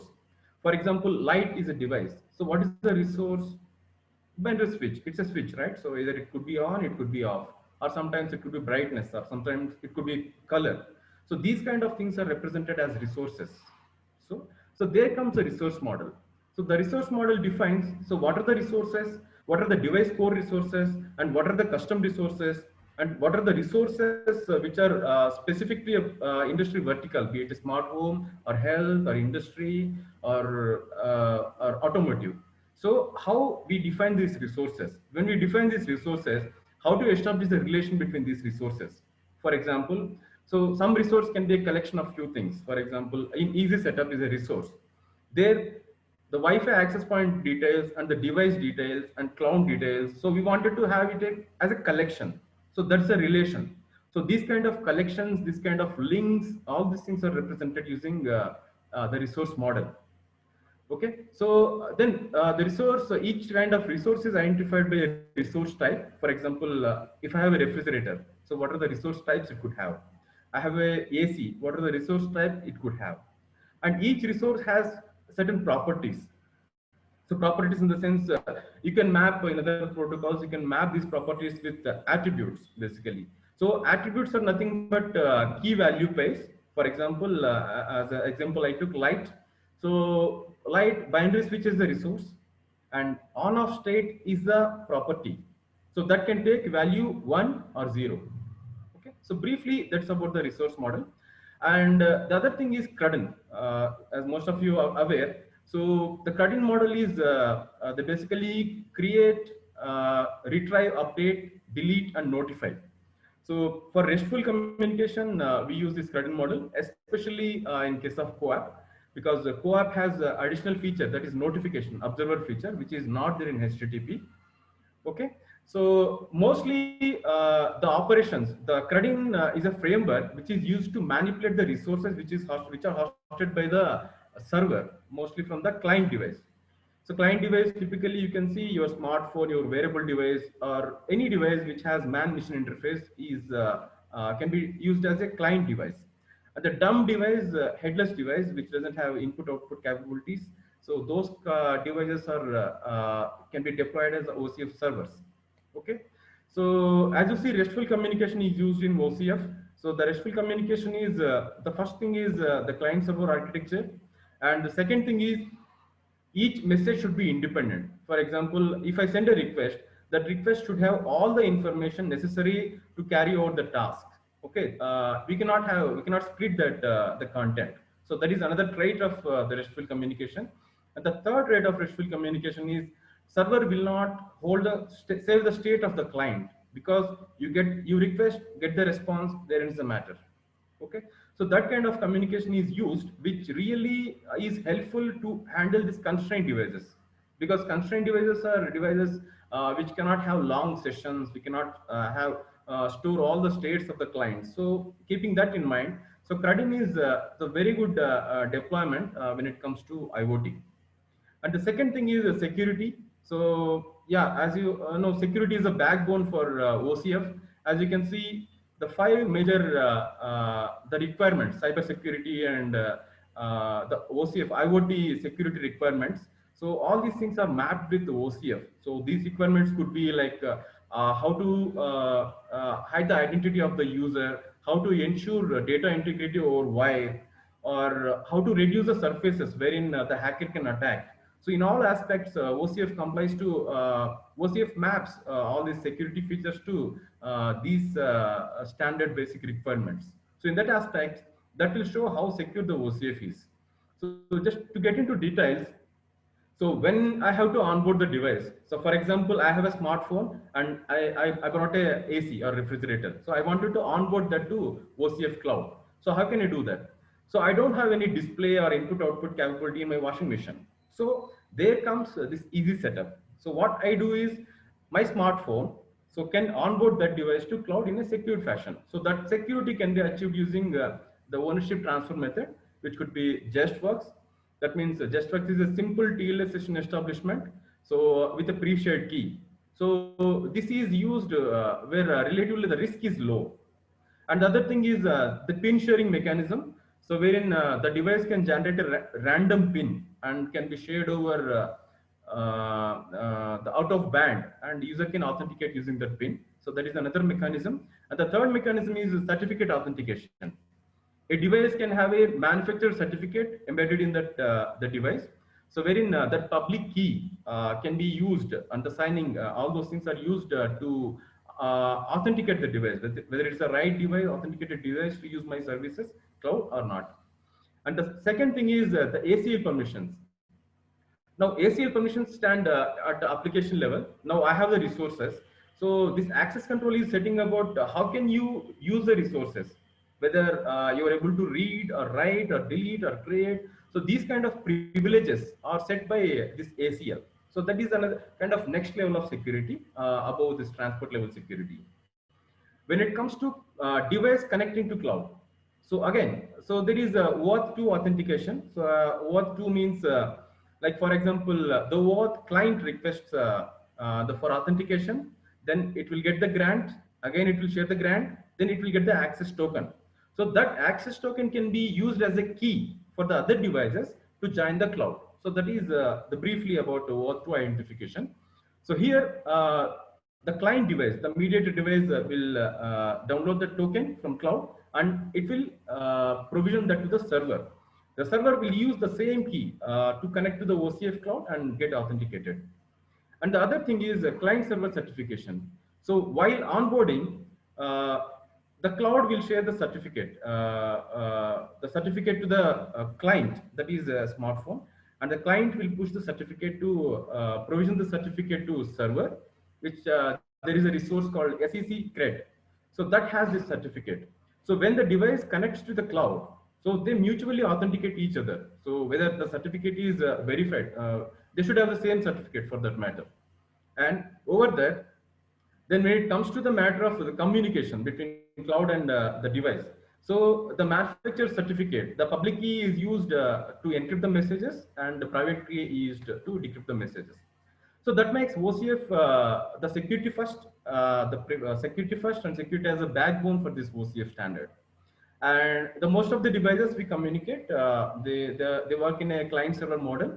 So wherein client is the device which controls, which manipulates the device, and server is the device, end device, which wanted to be controlled, which hosts the resources.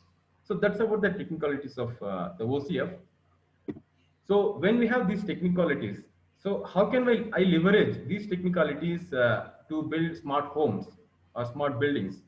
So as you see, there are two aspects of it. The first thing is the device onboarding, which I briefly explained, how the phone can onboard my dumb devices, my home appliance devices to OCF Cloud, which I already discussed. And the second thing is the device control. The device control used using the gradin operations. The first thing is either I can request the state of the device, the phone can request the state of the device, or phone can update the state of the device, or a phone can request the device, you notify me when there is any state change in the device. So for that matter, we use the observe functionality of CoAP. As you see in the right side, so I just quoted an example of a refrigerator is a device, so which is hosting two different types of resources. The one is temperature, which has properties of temperature and units. So these properties, every property has a permitted value based on the data type, whether it is an integer, boolean, or string, or so whatever we mentioned while defining the resource. And the second thing is the refrigeration resource, wherein you can see the filter, rapid freeze, rapid cool, and defrost as the properties, which has different values.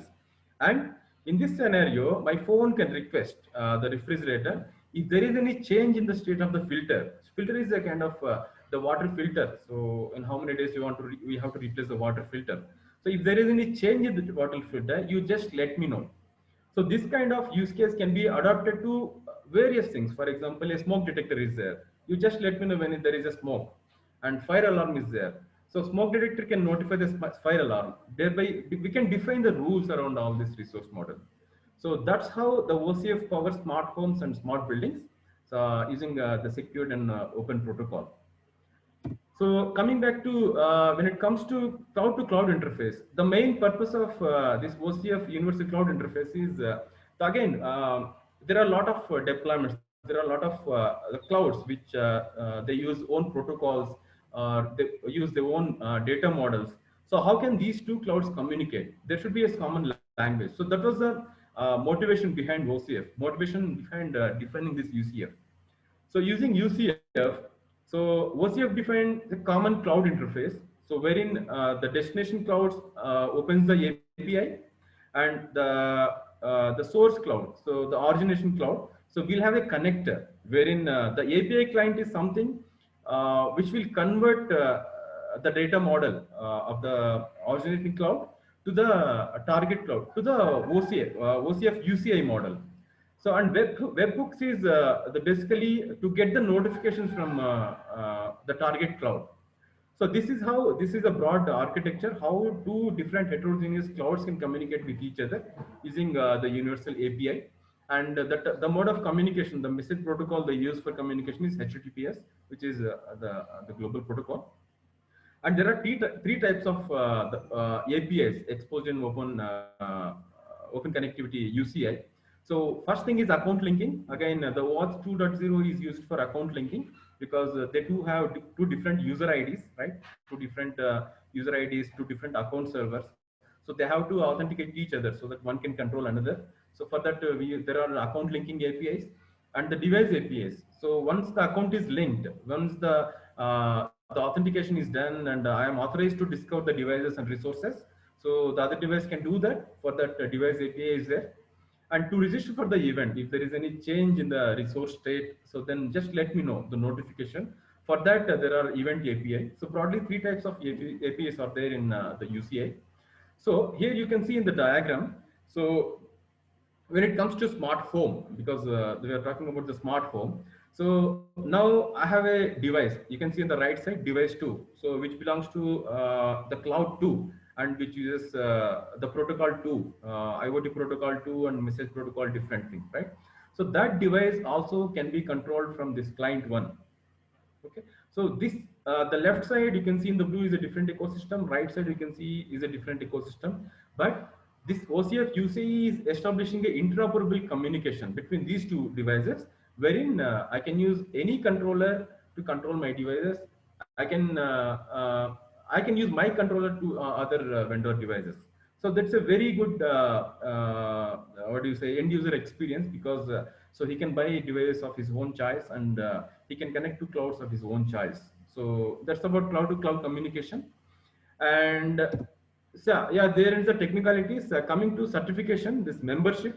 So just to participate in the standardization and to prototype the devices and get the certification, so we have to be members. So the memberships are different, like basic member, gold, platinum, diamond member, and non-education, non-commercial, non-profit educational member. There are a lot of types of memberships are there. So based on the need, see, please check the OCF website and sign up the form and just become a member of OCF, so that we can build products so that we can get the certification, thereby expanding the OCF ecosystem, which is good for the business as well as ecosystem. So yeah, that's all from my presentation. Thank you very much. Thanks, Bhargav. I think that was a very tech-heavy session. I'm sure now we have a better understanding of different resource models in OCF and the massive security that brings in. So anyone interested in signing up for OCF, you could just go to the website, download the basic membership form, then drop in to the emails that was mentioned in the presentation. So moving to our final section of the day. Wait, Vivek, hold on. So there are a few questions which I would like to take up at this time before we get to the panel discussion. Okay. So there is one, which institute certifies product on cloud. Has this been answered already? Can you say that, Bhargav? Can you just give this answer, quick answer? Okay. So actually, OCF accredits few labs. So wherein, okay, first you build a product with OCF IoTBT, and you use the tools like CTT compliance tools to ensure it is compliant to the certification standards Once you are confident, then you go to the test lab. So OCF accredits a few test labs wherein they can do the rigorous the testing, and they can ensure the compliance, whether it is OCF server or OCF client. They will issue the certificate. So to get the certificate, then the primary criteria is you should be a gold member in OCF. Then your product should comply to this OCF. Then you can apply for the certification. Then OCF will cross check it, and they list the device in their device catalog. That's how it is. So Bhargav, I mean, did you say that the requirement is that you have to be the gold member before you can get the certification for your products? Right. Oh, that's it. Okay, fine. Okay. Now the second question is from Mr. Kishore Narang, and Dr. Raghunath said that he would like to answer this question, which is how does OCF address the diverse data semantics used by wide variety of home building devices to bring interoperability? Dr. Day, you want to take up this question? Yeah, I think one of the things that is there, OCF has its own data model, but at the same time, since other sources are also coming beyond OCF, so what recently have been agreed between OCF and few other bodies like Zigbee Alliance and Z-Wave Forum to have a few members from each of them and form a working group. It is not another legal entity, it's not another body, but just members from different sources who understands the data better. And they call themselves as one DM working group belonging to all. And they are representing so that if some devices are more interesting for OCF community, that's fine. But if it is not defined, specific things for, let's say, gas sensors, and there is a community. So how do you define that model? And there is this common format that is called SDF, semantic data format. And that's where it will all be translated from one source to the other. So there is a broad agreement and the work is in progress. Mostly it is OCF who is able to take care, but if it is beyond that, then this format is helpful. You can search for one DM, which will answer that more. Okay, thank you. Next one is, again, if I kindly share data which crisply identifies industry segments which are hindered due to lack of standards and whose business will be benefited greatly on the ground on adoption of standard. I believe this is fairly straightforward here, and we don't have the data as such about this. But then if you see as far as standardization part is concerned, let's say you are a SME player and you are developing the solution for industrial connectivity solution, for instance, or you are developing the solutions which can be adopted by the devices for their purpose. So if they are adopting a well-known standard, then you have a much higher possibility of adoption of your solution, because many a times the users say that if I buy the solution or in any kind of solution from one particular company, I don't want to get stuck in all my future engagements with them only. So any adoption using the standard is always going to be helpful, especially when you're working with the industry players. Anything else that you may want to add, Bhargav or Dr. Day? I think, yeah, that's fine. Fine. Then there was next one, while setting up smart things in India or an alternative cloud-based deployment with 1M2M, what are the regulatory aspects that need to be adhered, if any, with respect to device data or end user? Professor Desai, if you would like to take this up.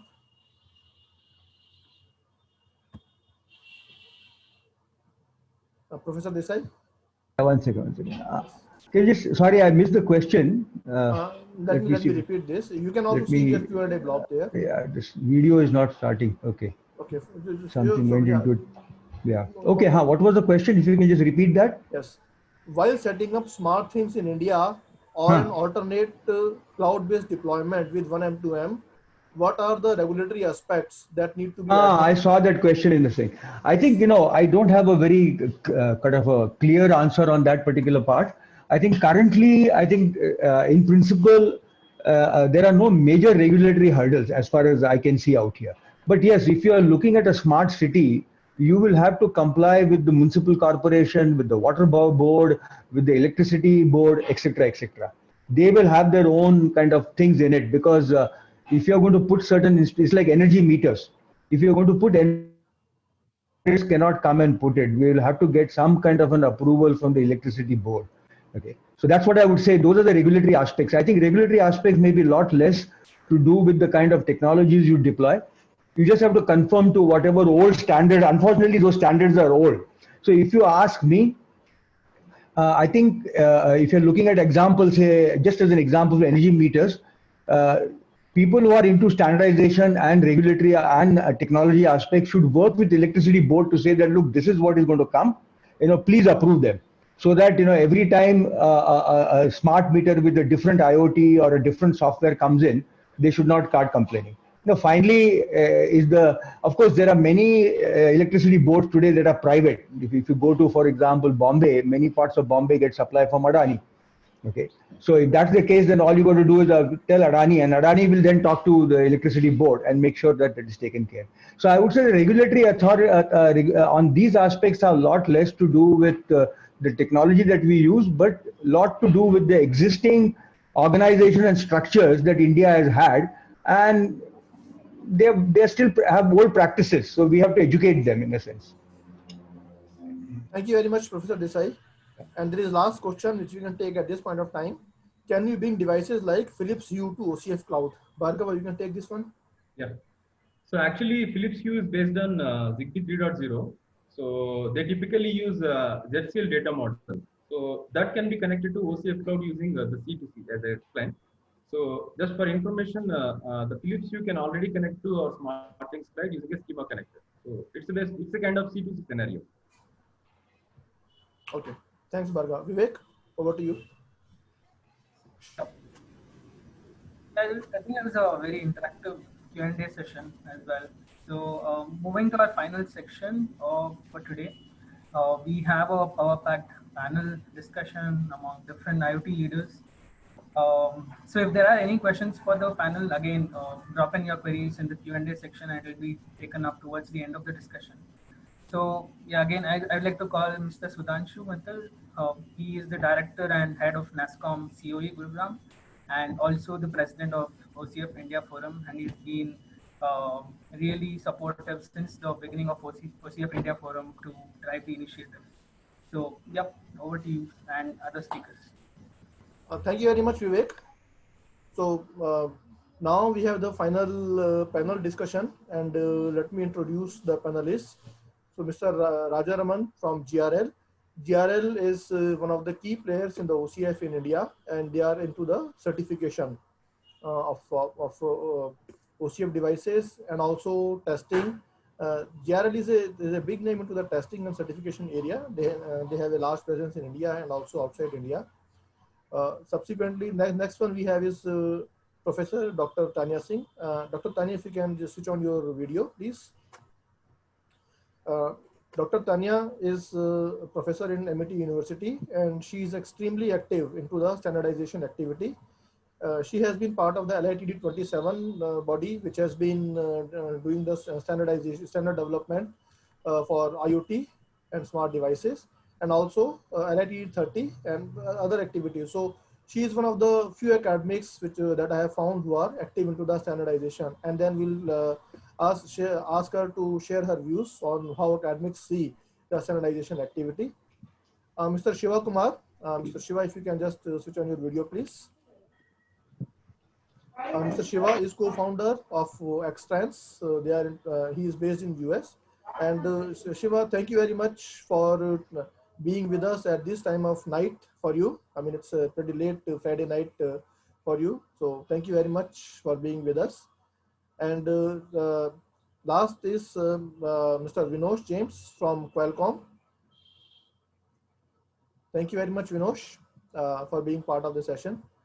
So now the first thing which I would like to see is that, I mean, we have been through all those these keynote sessions by Dr. Day and Professor Desai, and now the subsequently technical session by Bhargava. So how do you see the role or being played by OCF into the smart buildings and smart homes?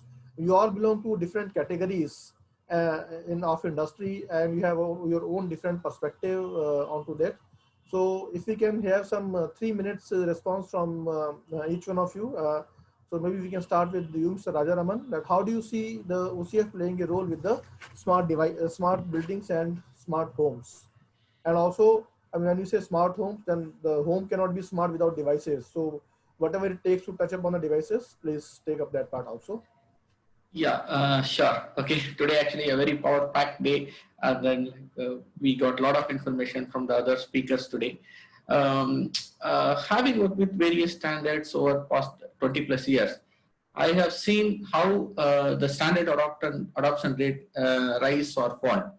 Some of them are like overly hyped and died soon, and some of them took time, but eventually they spread that out their wings considerably.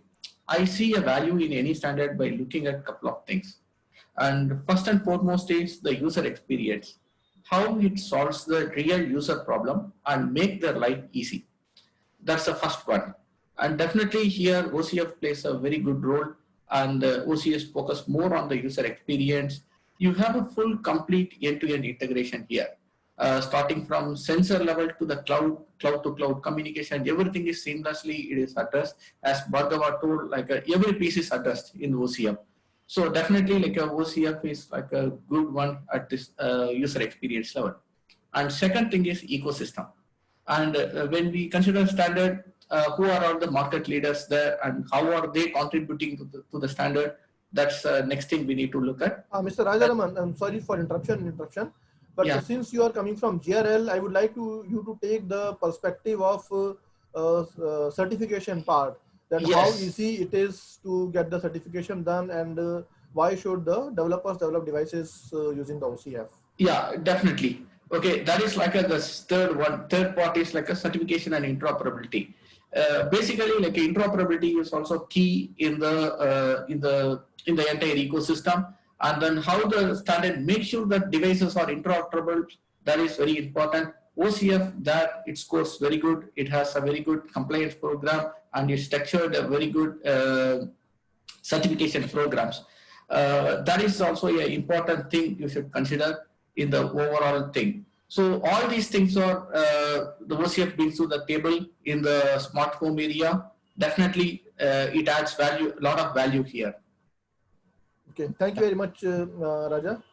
Dr. Vinosh, so Qualcomm has been very, very active as far as the standardization is concerned. In fact, Qualcomm is perhaps one of the most active company in the world in standardization. And from what I understand is almost half of the revenue of Qualcomm, or at least the profit, comes from the licensing of the standards.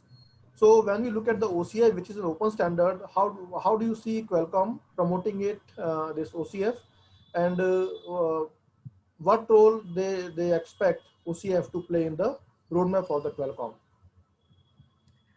Thanks. You are beginning with a tricky question for me, but let me see if I can stick to it.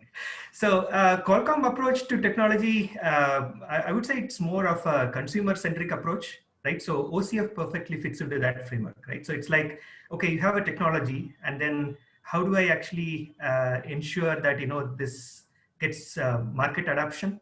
Now that I mentioned this is consumer-centric, how do I find out, a layman in a typical layman, how can he actually leverage technology and then build things around him? And that's where, if you want to do massive IoT like penetration, you need to have a clear framework, which will be actually technology agnostic, and then ensure that mass adaptation comes in.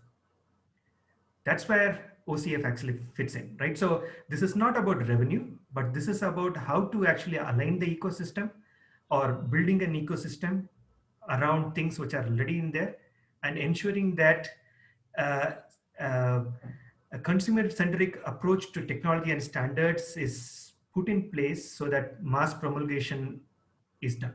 So that's how this is to be done. Thank you very much. Now, one more point here just for the elaboration.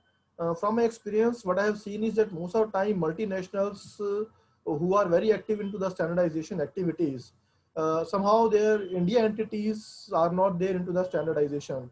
And I have seen this pretty clearly in my engagement with the Industrial Internet Consortium, So while there are companies there which are heavily into the engagement with the IIC, their India entities have practically no idea about what IIC is doing, and they have no participation into that. So how do you see this Qualcomm's India unit, or can you share this inputs about the Qualcomm's India unit's participation into the standardization activity?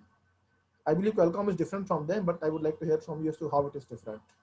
Okay, so the last I checked, we are like members to about 375 plus standards and industry bodies worldwide, right? And yes, Qualcomm is a big organization working on several technologies, but then we have also our limitations on what exactly we do. Ours is mostly the semiconductor part, coming up with that chipset which finally delivers that technology.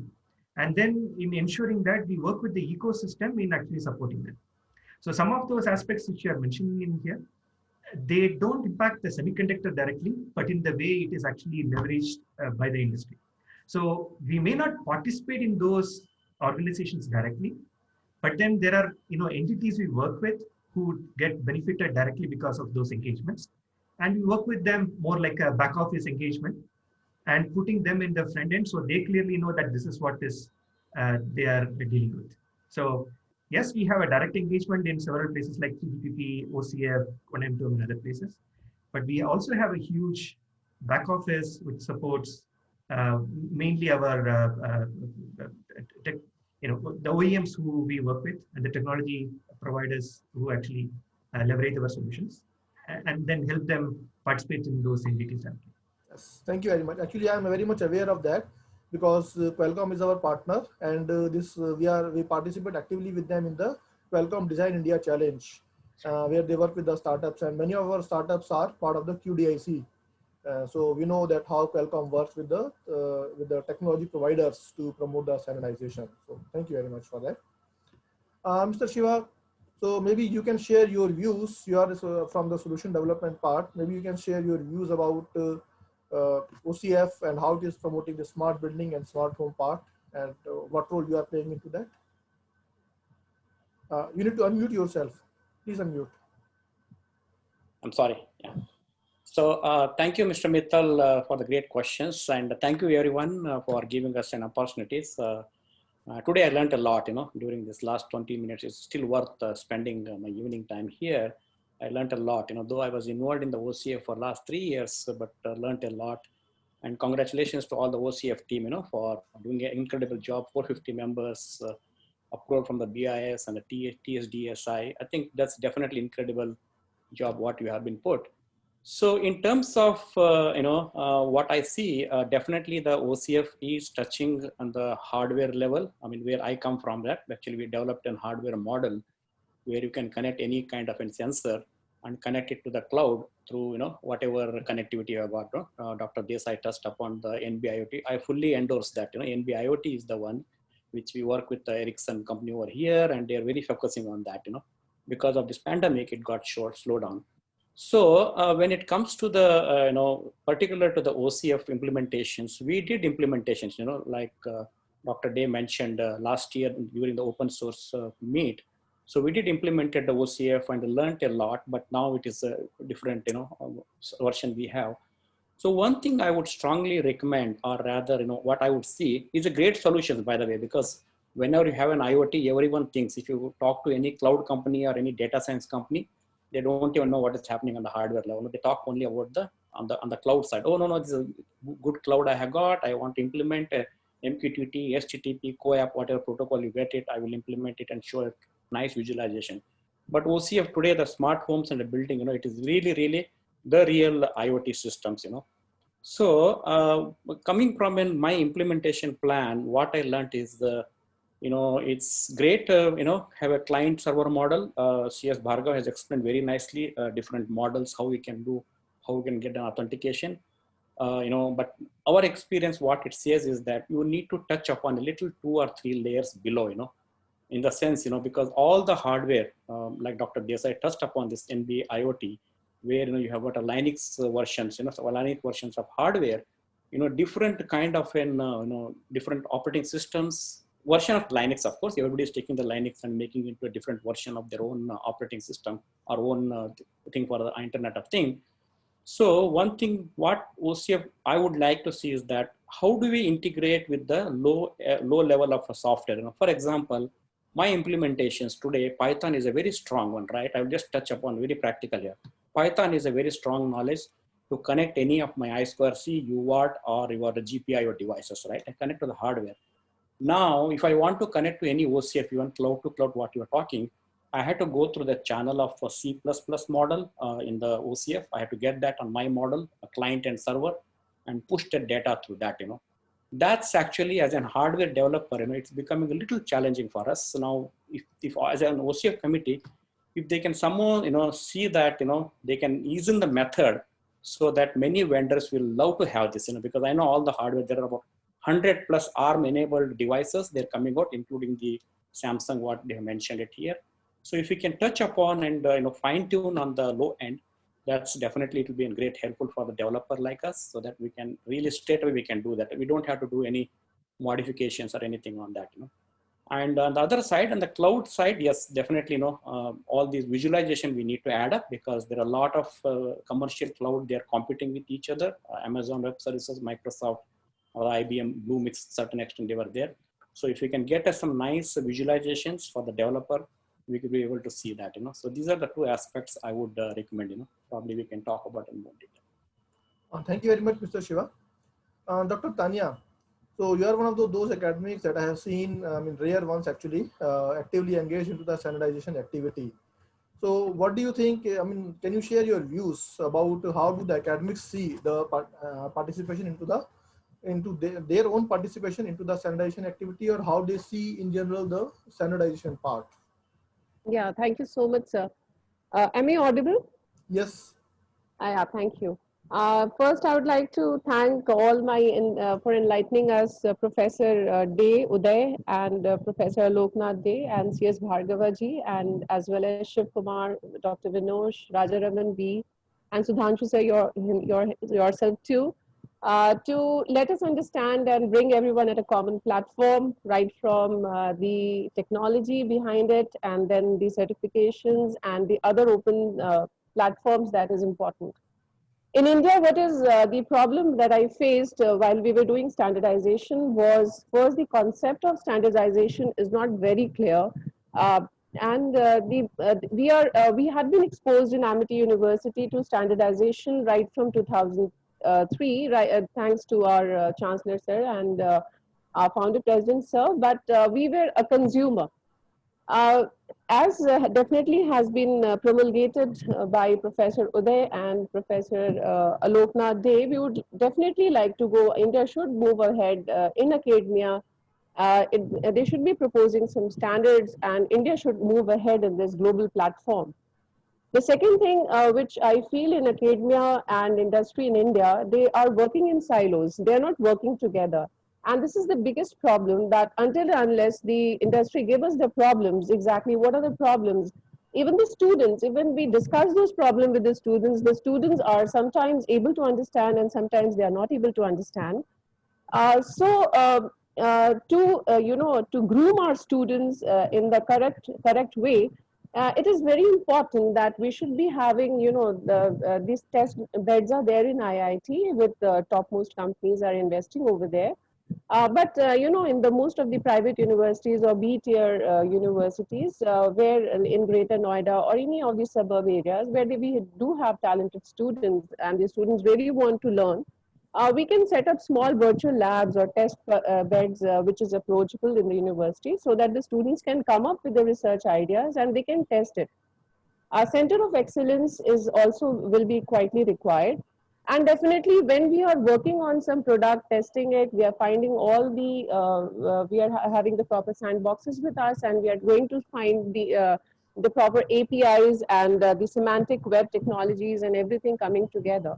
So definitely the standards, we will be able to produce the standards, and we will see India as equitable to any other country like Korea, China, Japan, which and US, which have been very actively participating in these. And that was one thing that when I went to abroad, when I went abroad in some of the meetings, I was finding that India has say, but to have a prominence, it is very important that each one, each academia, each industry, and they should come together. They should put the best foot together, and they should project India as the Atmanirbhar Bharat, which has been advertised by the NASCOM and our Prime Minister for the digital economy. Definitely the students have talent, because the same Indians, when they go abroad, we find that these Indians are being taken open-heartedly by most of the companies, and most of the CEOs and CTOs are all Indians. So we need to skill, we should be focusing more on skilling the education in India, instead of, the rote learning and other things. And definitely most of the universities are really doing good things. The other points that I would like to take up with this platform is we can have programs, the industry-based programs like industry academia partnerships for IoT programs, because IoT is going to be the future from 5 years or maybe 3 years or now. And if Indians can have a good programs and the good APIs coming out from India, the India will be a master and it will be a good. It will have its say in the global economy. To encourage this, we can have Center of Excellences, we can have test beds, we can have virtual labs, and I'm sure Samsung has really promised that, and many other professors there, Aloknath Dey has been thinking about on the same lines. We can have IoT clubs where every different Professor, can come together. sorry for interruption here. Yeah.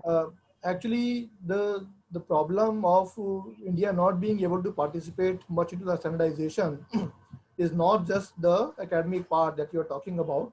It is possibly because in general, at a very large level, we are the consumers and not really the developers. Okay, and wherever we are developers, it is again largely in the service area. If you're not developing the product, then you don't really care about the standard, which standard it adheres to, and you don't possibly have even the capability, skill set there to be able to contribute to standard, because you are developing at top of the service layer only, right? So the problem is a little bit more fundamental and has to be addressed at that level. Coming to the other part of yours. One more thing I would like to add is that we should be focusing more on the product design and the prototypes development, so that again the things can come up in a better way, and its analogy can be well understood. I agree with you on that, but then industry has its own approach, so not really much that we can do. Although regarding your other point that where you were talking about different areas where the academia can work with the industry, that is, so I am also the co-chair of the academic task group at the Industry Internet Consortium, and that is precisely what we are trying to push there. It is still not getting too much of traction, but we have identified few areas where low-hanging fruit kind of area where there is easier possibility of collaboration there, and that's what we are trying to push. So I'm definitely, sir, with your focus and with your vision, we can further go ahead in this diverse areas, and we can come out, India can come out as a good standard producers. Thank you very much. And the consumers. Thank you, sir. Thank you. So now we would like to take a little bit about the cloud part. There was interest from the participants on understanding of cloud. So Shiva, you touched shortly about the cloud part also. Maybe we can start with you. So how do you see the role being played by OCF when it comes to the cloud connectivity? If you can just share your views there. Sure. Thank you again, Sudhanshu, for the question. Yeah, when it comes to the cloud, I just saw, when I know I was coming for this panel, I was going through that because this cloud to cloud is new to me, to be honest, in OCF, because I think January or so they've introduced this one. I just need to explore a little bit. But when it comes to the generic OCF, generic cloud, I see that, creating a cloud is not a rocket science. These days you can create a cloud in probably a couple of days time. Well, we created our own cloud to push the data, at least for academic, they can push the data to that. And then when I compare with the commercial cloud, what they have been offered, I need to really study about the OCF cloud. For example, you take this AWS cloud, then ThinkSpeak is again a great example from the MATLAB, MathWorks, they have got a very good for the academic purpose. The third one is the Microsoft, I've seen that they are so much of open now, earlier I remember that even I want to get to their gateway, I need to spend at least 2 months or 3 months to get the right person. How do I get that gateway to connect my devices to that? But today it's everything is open, So you can just get the prescription or a subscription for 1 month, and you can just connect your devices, and you can see so much of visualization, including they've got their own Power BI, right? Business intelligence, what they call. You can see all the analytics on that, We'll So get if in touch. I don't know, right? Yeah. We'll Yeah. get in touch. Well, sure. Yeah, definitely. Yeah. And Dr. Vinosh, do you have any views as far as the cloud connectivity part is concerned? Yeah, nothing much to add on what Shiva mentioned, right? So I think if you look into the way OCF was created or how Aljoin actually came in, the initial intention was to do device-to-device aspect, right? And that's where most of the traction was actually coming in. So recently, aspects like device to cloud and cloud to cloud have been added indeed to the OCF framework in terms of technology support that is offered. But we are still trying to see, where it will actually find traction,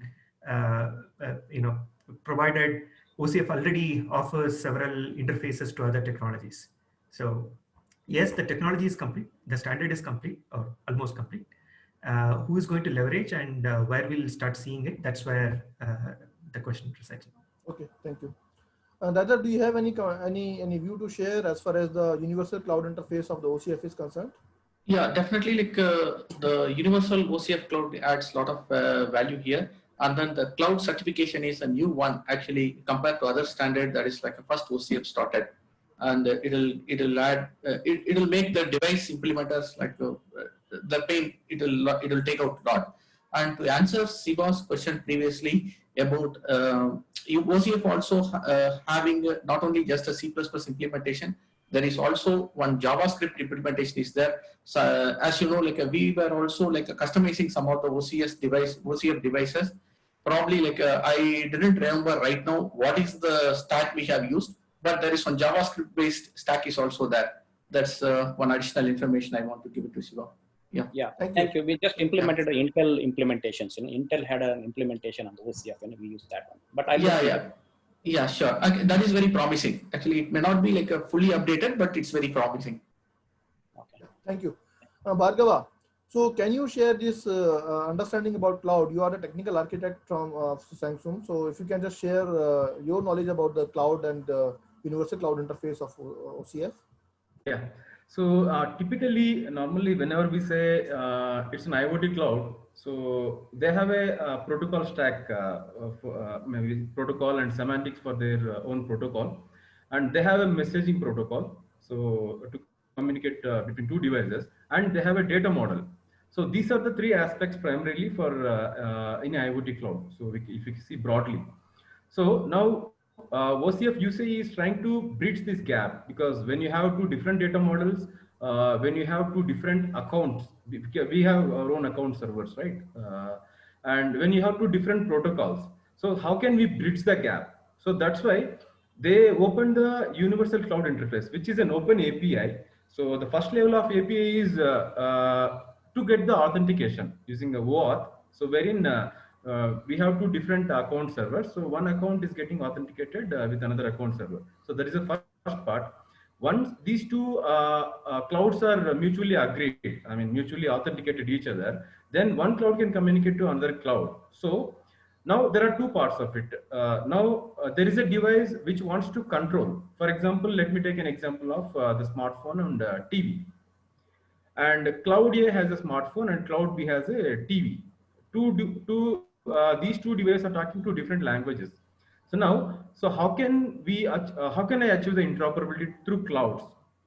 So the device side cloud can open the API, so which are mentioned in the OCF UCA specification, and the controller side cloud. So the phone side cloud can implement a connector, or maybe you can say API client. So wherein that API client is a kind of proxy which will convert all the protocols and data models according to the things what is exposed in the OCF UCI. So that is one part. The second part is if my phone want to get notifications from the other device, then I have to implement the webhooks. So that so all these things happen over HTTPS.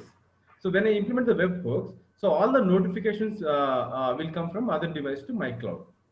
So thereby, the smart homes, the smart home of one ecosystem can be controlled from the phone of different ecosystem, and smart home of another can be controlled from different ecosystem.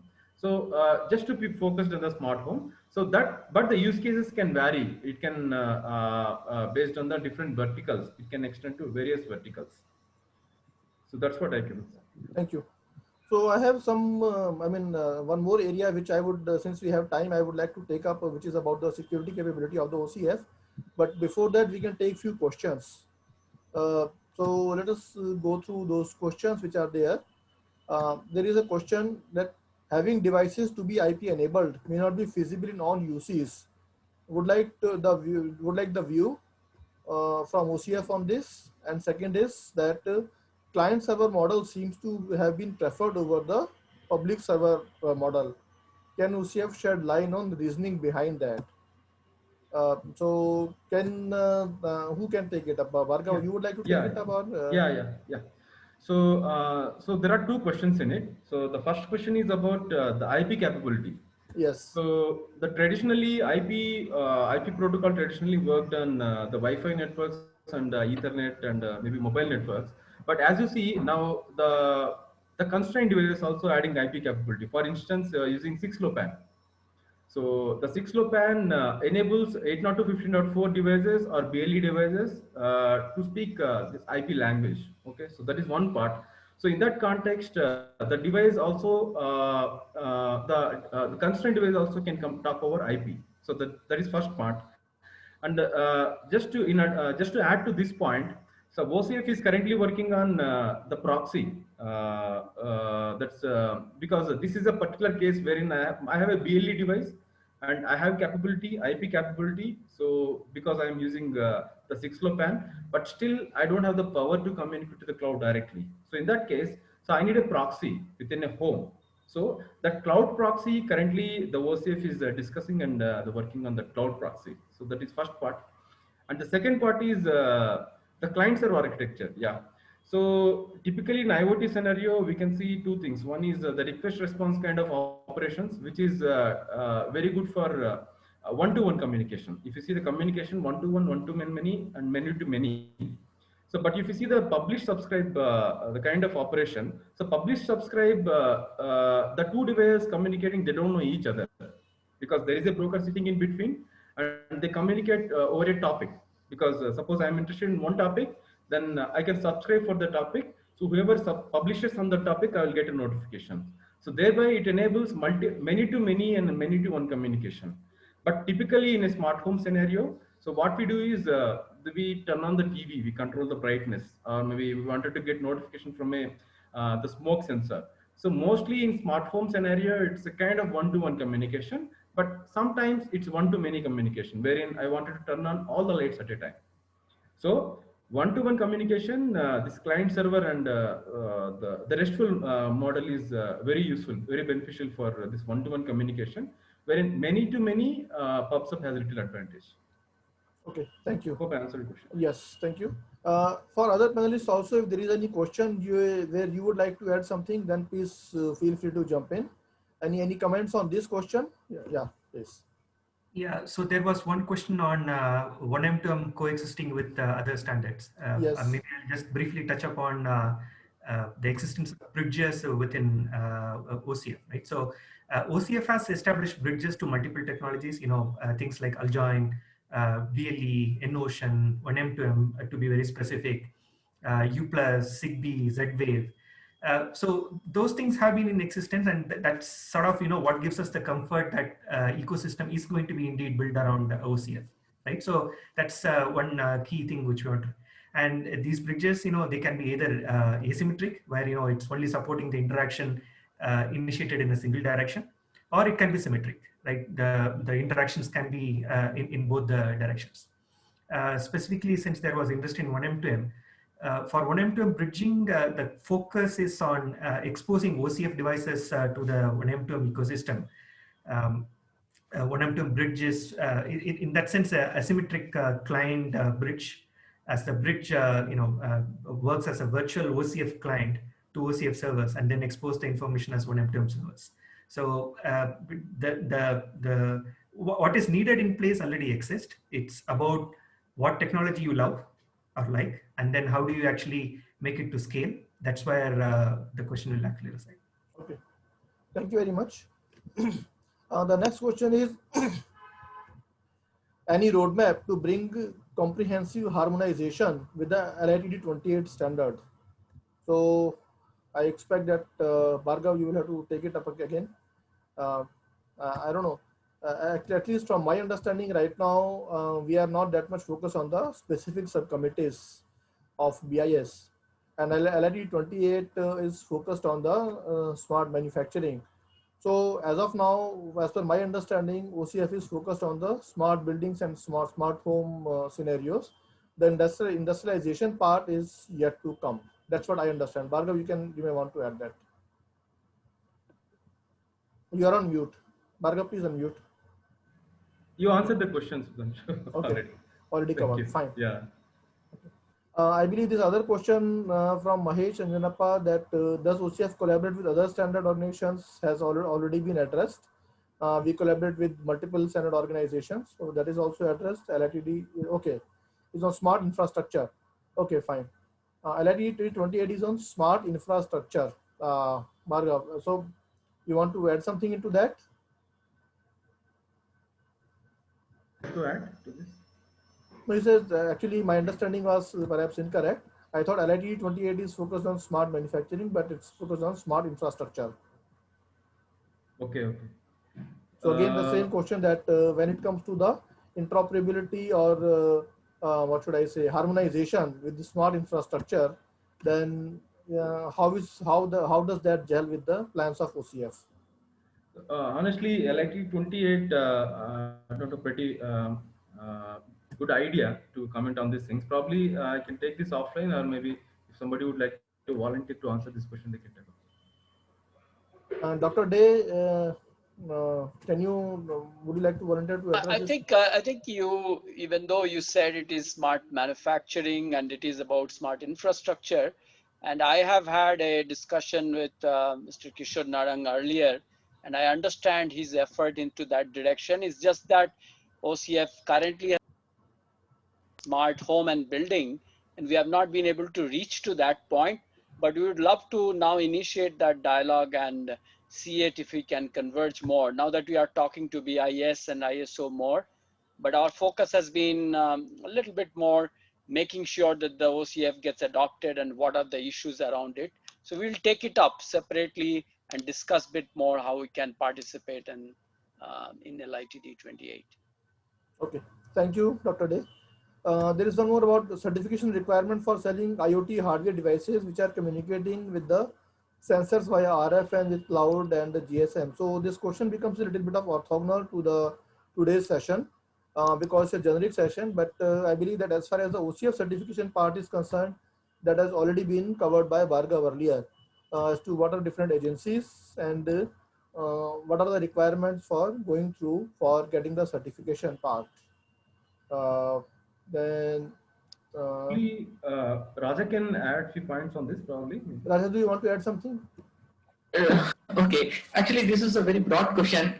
For making the device to the market, there are multiple other certifications are required, like BSS or FCC or CE, those kind of certifications we are looking for. There is a little broader case. I think like it needs to go case by case on the device. Okay. So Nikhil, if you still have questions about the certification part, you can send a mail and I can pass it on to a GRL to Mr. Rajaraman and then he can address this later on. Okay. So that takes care of the immediate questions which are there. Now, certification compliance, other technologies and all. So now let's talk a little bit about the security part and we will try to keep this short. Security is one of the critical aspects when we talk about the connectivity and the devices. So, and I understand that OCF deploys or uses a lot of capabilities of security. It follows the NIST standard. Some of those specific sections of the NIST are there part of OCF. So we can start with perhaps Dr. Day and Bhargava. Can you give some short view on the security capabilities of the OCF platform? Dr. Lo, would you like to start? Dr. Day? Oh, okay. So yeah, I mean, OCF, as Bhargava showed, that it is there in multiple layers. It is a distributed things, the way connectivity has been conceptualized, and he showed some of the governance policies like NIST and others that we are following. So that is on the stack, the middleware part of it. On the hardware side, there is no such definitions from OCF itself. And as Professor Madhapati was also mentioning, that we need to concentrate, but then there are other like thread and other protocols that are there for the chip and the module level, which we can also build upon. The OCF can be built upon that. So these are layers that outside OCF, but they're closely working with it. And the other aspect of it, which is not directly security, but it's a little bit of implementation details, but how do you make sure there is a continuous authentication access? Because, you know, overall in IoT, one of the challenges, access one of the device, but then I go and connect another. And if it is requiring some kind of, again, an access protocols and authentication protocol going to cloud, I might spend the whole day just connecting to each other in a secure fashion. And therefore, how do you do that? So the biometric authentication and others, some are very rigid authentication process that it is you and only you. And some are likelihood kind of authentication that, oh, you were connected, and most likely knowing, and this is a contextual AI part of it, many companies have started building that I know you are in the house, I know you're in the living room, and therefore if you are touching another device, even though this authentication is not a full proof, I didn't check 100%, but the way you hold it or the way you touched it and certain things, I could allow you to get into this. So heavy authentication from time to time and light authentication into these. So these are three different ways: the middle layer security, the lower layer security, cloud. Obviously, there is an authentication and WAUth 2.0 that he mentioned, and there are many other protocols that's part of the stack. People could see it. I just wanted to bring also additional part of authentication, how it happens. Thank you, Dr. Day. Actually, I forgot about one part. I would like to launch a few polls here. Unfortunately, in fact, I should have done that when I started this panel discussion, but still. So there is one poll which I am starting, and it should be visible now to all the attendees. Please vote on this. This poll is about the role of standardization. So you just have to choose your particular option. I request you to please vote on this.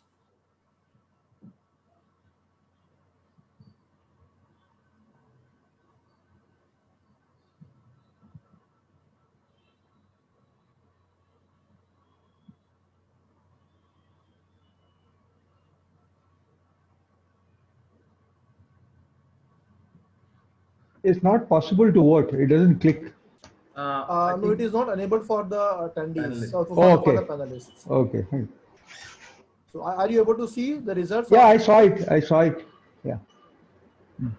Okay, so the people are still voting for on it. Good. Okay, so I saw 22 out of 38 have voted. Not bad. 23. Yeah, many participants have left. They were at one time some 75, 80, I think. Yes. Actually, after the keynote, many of them have left. Huh? That's not good. Keynote are protocol lectures. Yeah, the real masala comes after that. Anyway, everybody has their choices. Yeah. So, fine. We have 70%. Dr. Lok, you're muted. Dr. Lok, you're muted. Okay, so I will close it now. So just for everybody, these are the results. Oh, good. That's good. Nice. Wow. Okay, thank you. And there is one more poll which I had created. Okay, all right. So, okay, stop share. Then next one is on future participation into the OCF activities. So again, it is for everybody. It's for panelists also. Please vote onto this as to how you can contribute to the OCF activities in future. Because we would like to increase the ambit of participation into the OCF. So please vote on to this.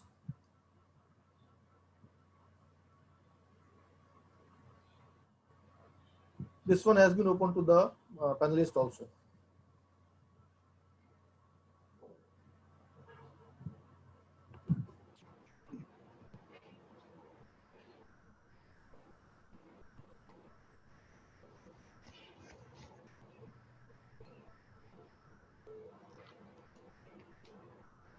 This time you can choose only one. Okay. So I chose one. I mean, I did not allow the multiple choices into this one. I did not fix the multiple choices part. That is also good. So if somebody wants to participate into multiple activities, please drop me a message. My email ID is with everybody because the invitation had gone from my email ID this time. I believe we are done. We have 31 votes out of this. 32.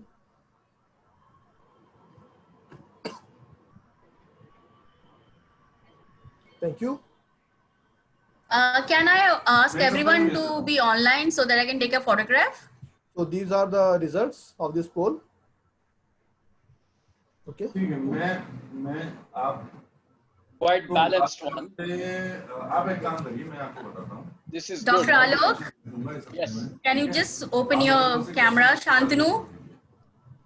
Yeah, we'll just do a picture. Vivek, you also have to keep your camera open. Shantanu?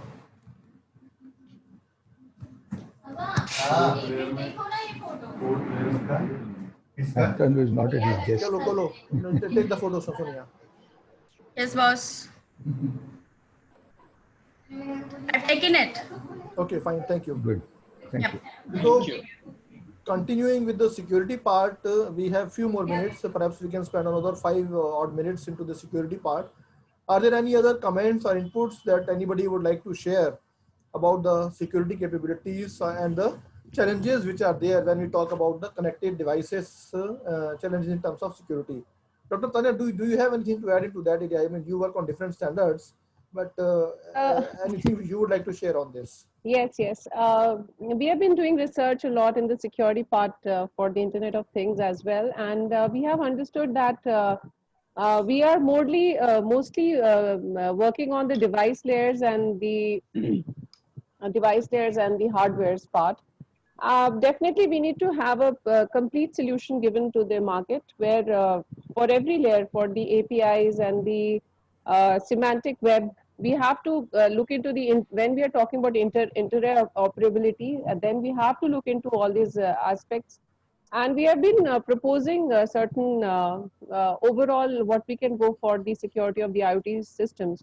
Mostly the data that will be exchanged in the videos and mostly in the videos or maybe in the sound form. So over there, the security again becomes a problem because in the picture messages, so we can apply some other techniques also like steganography and other things. But the problem is we don't have the test beds and going for further diligently into exactly how things are operating, the interoperability issues like vendor lock-in issues, the cross-platform issues. So how to address those challenges and look into the security part is again a challenge, and definitely I'd like to take help of my co-partners here in this case. Thank you. Now, Dr. Tanya and Professor Desai, this is for you and this is orthogonal to do everything that we are doing. It's coming from my another engagement which I am pushing, which is about the security part. When I see security, then in India, it is primarily into the services area. Okay, the solution developers that I talk to, a significant part is in using tools for doing the, let's say, forensic analysis of any kind of breach or deploying the solutions to that and awareness sessions about security and all. But then you cannot really build the secure solutions, and it goes for everything when we're talking about intermediate middleware layers and everything, unless you understand the network infrastructure, unless you understand how the network works, unless you understand how the IP layer works actually. So, but then most of the time the students don't really go into that, possibly because of multiple reasons. But then one of the reasons possibly may be that it is not really seen as a good career option in India. Any comments onto that? Because I'm working with ICANN to promote this a little bit of the capability part into the infrastructure area, which really focus on the IP and the DNS. So any comments which you would like to, which you may share, and we'll keep it short also, but because we are almost out of time, but it's also for my own interest as to what can be done to be able to promote this kind of capability that focus on the infrastructure capabilities in students. Can I speak? Yeah, Yes, please go ahead.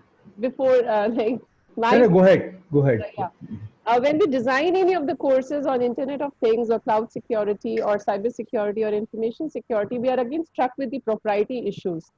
We are always teaching one platform. For example, I'm a CCIA, so definitely the Cisco people came and we have been doing it for a long time. So now we need to have some open source kind of courses which should be coming to us by NASCOM and the other bodies, where open OCF courses should be launched and the a practical aspect should be given to the students for this. So this is my, before you take up any of further answers to it, like my request is this. Thank you. Professor Desai? Yeah, somebody else wanted to say. Please go ahead. I thought. Dr. Tanya, actually, for your information, recently we had this OCF awareness session and the IoT Light hands-on session with universities as part of Samsung PRISM program. So probably I'm not sure whether the Amity is part of Samsung PRISM, but we had it already. So yeah, that's what I wanted to add.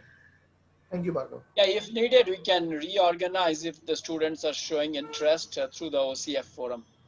I think if I understand correctly, you are saying that not many students are opting for a career in security. Am I right? Yes, sir. I think that's what Sudhanshu was referring to. I think one has to show to the student that there is enough job market potential. Job market potential. See, students go by salaries. In fact, I can give enough examples from my interaction when I was a director of IIT Hyderabad. I mean, I asked many, why are you so blindly choosing CS? Okay, and the answer was, he says, sir, if I do a BTech in CS from an IIT, I'm pretty much guaranteed a 15 lakh job. Though I like, say, aerospace engineering and I go to aerospace engineering, I'll be lucky to get a 5 lakh job. So I think we have to create this ecosystem. Maybe a certain amount of evangelical thing has to be there. Like, these are the job opportunities in security. You know, I mean, there are industries out here. We have Samsung, we have Qualcomm. You know, essentially, if you look at Samsung, Qualcomm, you look at Nokia, Ericsson, we think of hardware, we think of equipment that they're coming up, we think of various software that they're developing, and students focus on that. Oh, I'll get a job with Samsung, I'll get a job with, but Samsung never projects, or Qualcomm never, that this security is a very big division that we have. I know, for example, Qualcomm has a big image processing and computer vision division in Bangalore. Okay, one of my own former student, Gore, is heading that. I think he's still heading that. I'm not too sure if he's still doing it. So he goes and now gives talks at various IITs and other colleges. So students will say, aha, okay, I'm going to do computer vision, I'm going to do image processing. Can industries actually start centers exclusively or labs exclusively on security? See, Google has an AI lab. So every student now in an institute and a college wants to do AI, hoping that he will get a job at Google AI. You know, big lab has been started, headed by Manish Gupta in Bangalore. So I think we need to do, it is not a technological problem. It is more a problem in terms of how do we show to the student that you have a good career opportunity if you focus on security. Maybe I can just add my few cents, Mr. Mittal, if I have time. Yes, please go ahead. One actually, one thing. Recently I came across, I'm also in the advisory board in few universities like Dr. Day mentioned, we also installed a COE at IIIT Karnool where Dr. Day was there. So recently, that MHRD has releasing some kind of, 1 year or 18 months post-diploma course, One university, they shared their syllabus saying that it's a job-oriented course, It's actually 6 months they learn there and 6 months they go to the industry, So I'm just going through that syllabus, and I don't just today only I got a syllabus from one university. What probably the companies can do is that they can be part of finalizing that syllabus. What is happening is coming everything from the academia. MHRD, they send that, okay, 6 months you train them, 6 months you'll give them an apprenticeship or an internship, and then job is assured. Whatever. Of course, it's not undergraduate level. It's more of a in between diploma and undergraduate level, So my recommend probably what would help is the industry also can involve in fine tuning those syllabus. And it is coming purely, I don't know, with all due respect, coming from an academics, not industries are not involved, that they have to be involved. They can really fine tune the syllabus, I think that's very missing. And this is as per the new education policy, by the way, I think. As per new education policy, you're right, sir. Thank you very much, Professor Desai. It was a very, very useful input which you have given me, and it has given me some ideas also as to what how I should be proceeding. Sure. Anybody else would like to comment? Dr. Day, Dr. Vinosh, anybody else? Because this is the last one from my side. I think we completely agree and echo. And one thing that I would love to do from the OCF India Forum, a little bit of support. Some of the other companies and Granite River Labs have been quite there, Extrans and many other members that are not today there, L&T and Intel, could join force. It may move slowly. We all have a daytime job, but at the same time, if you keep our goal focused, it is very, very important. And I fully agree, it's a projection issue. We do a lot of work in Knox. All of our devices, Samsung devices, are quite heavily built with Knox 10-layer security, but how much do we talk about it? Yes, I think we need to do our part of it a bit more. We'll do it as company, as industry, along with the universities, but at the same time with this OCF forum, much more practically to build something together, prototype and products. I think we'll need to continue. So you can you can give us somewhere the different university students can come together, the training should be given, and then you can see the change we can bring to this country and definitely to OCF as well. Thank you. Yes, one point I want to highlight is while doing it with the universities, we also find, like today you mentioned, 75 people started, now it's at 39. This is where we need to also have it, because if it's a heavy investment from the trainers, and when it becomes half and 1/4 on the 4th day, then it loses the charm of it and the purpose of it. Therefore, a rigorous pre-qualifications, preparations that you are committing this time, and it is not some 3-credit thing. That is very, very important from academics to guarantee. No, you're right, sir. You're right, sir. So actually the students crowd is like 10 minutes to 20 minutes. We have to look into that attraction part with the students as well. It doesn't work that way. So I think, yeah. I understand. Okay. Yeah. Yes, thank you very much. Thank you very much for everybody's your participation and sharing your thoughts. Very, very interesting things. And to all the attendees who are still there, thank you very much for your participation. And let me see if I missed out any question. No, there is nothing else which is new. So all the questions have been addressed as well. And so we're actually coming back. I have the poll results which are there about the future participation into the OCF activities. And we will be coming to all those who have voted for future participation. Thank you and have a good day. Thank you. Thanks, Sudhanshu. Thank you, sir. Thanks all the. Thank you, sir. Thanks for Stay safe, stay healthy. Bye-bye. Thank you. Bye. Bye.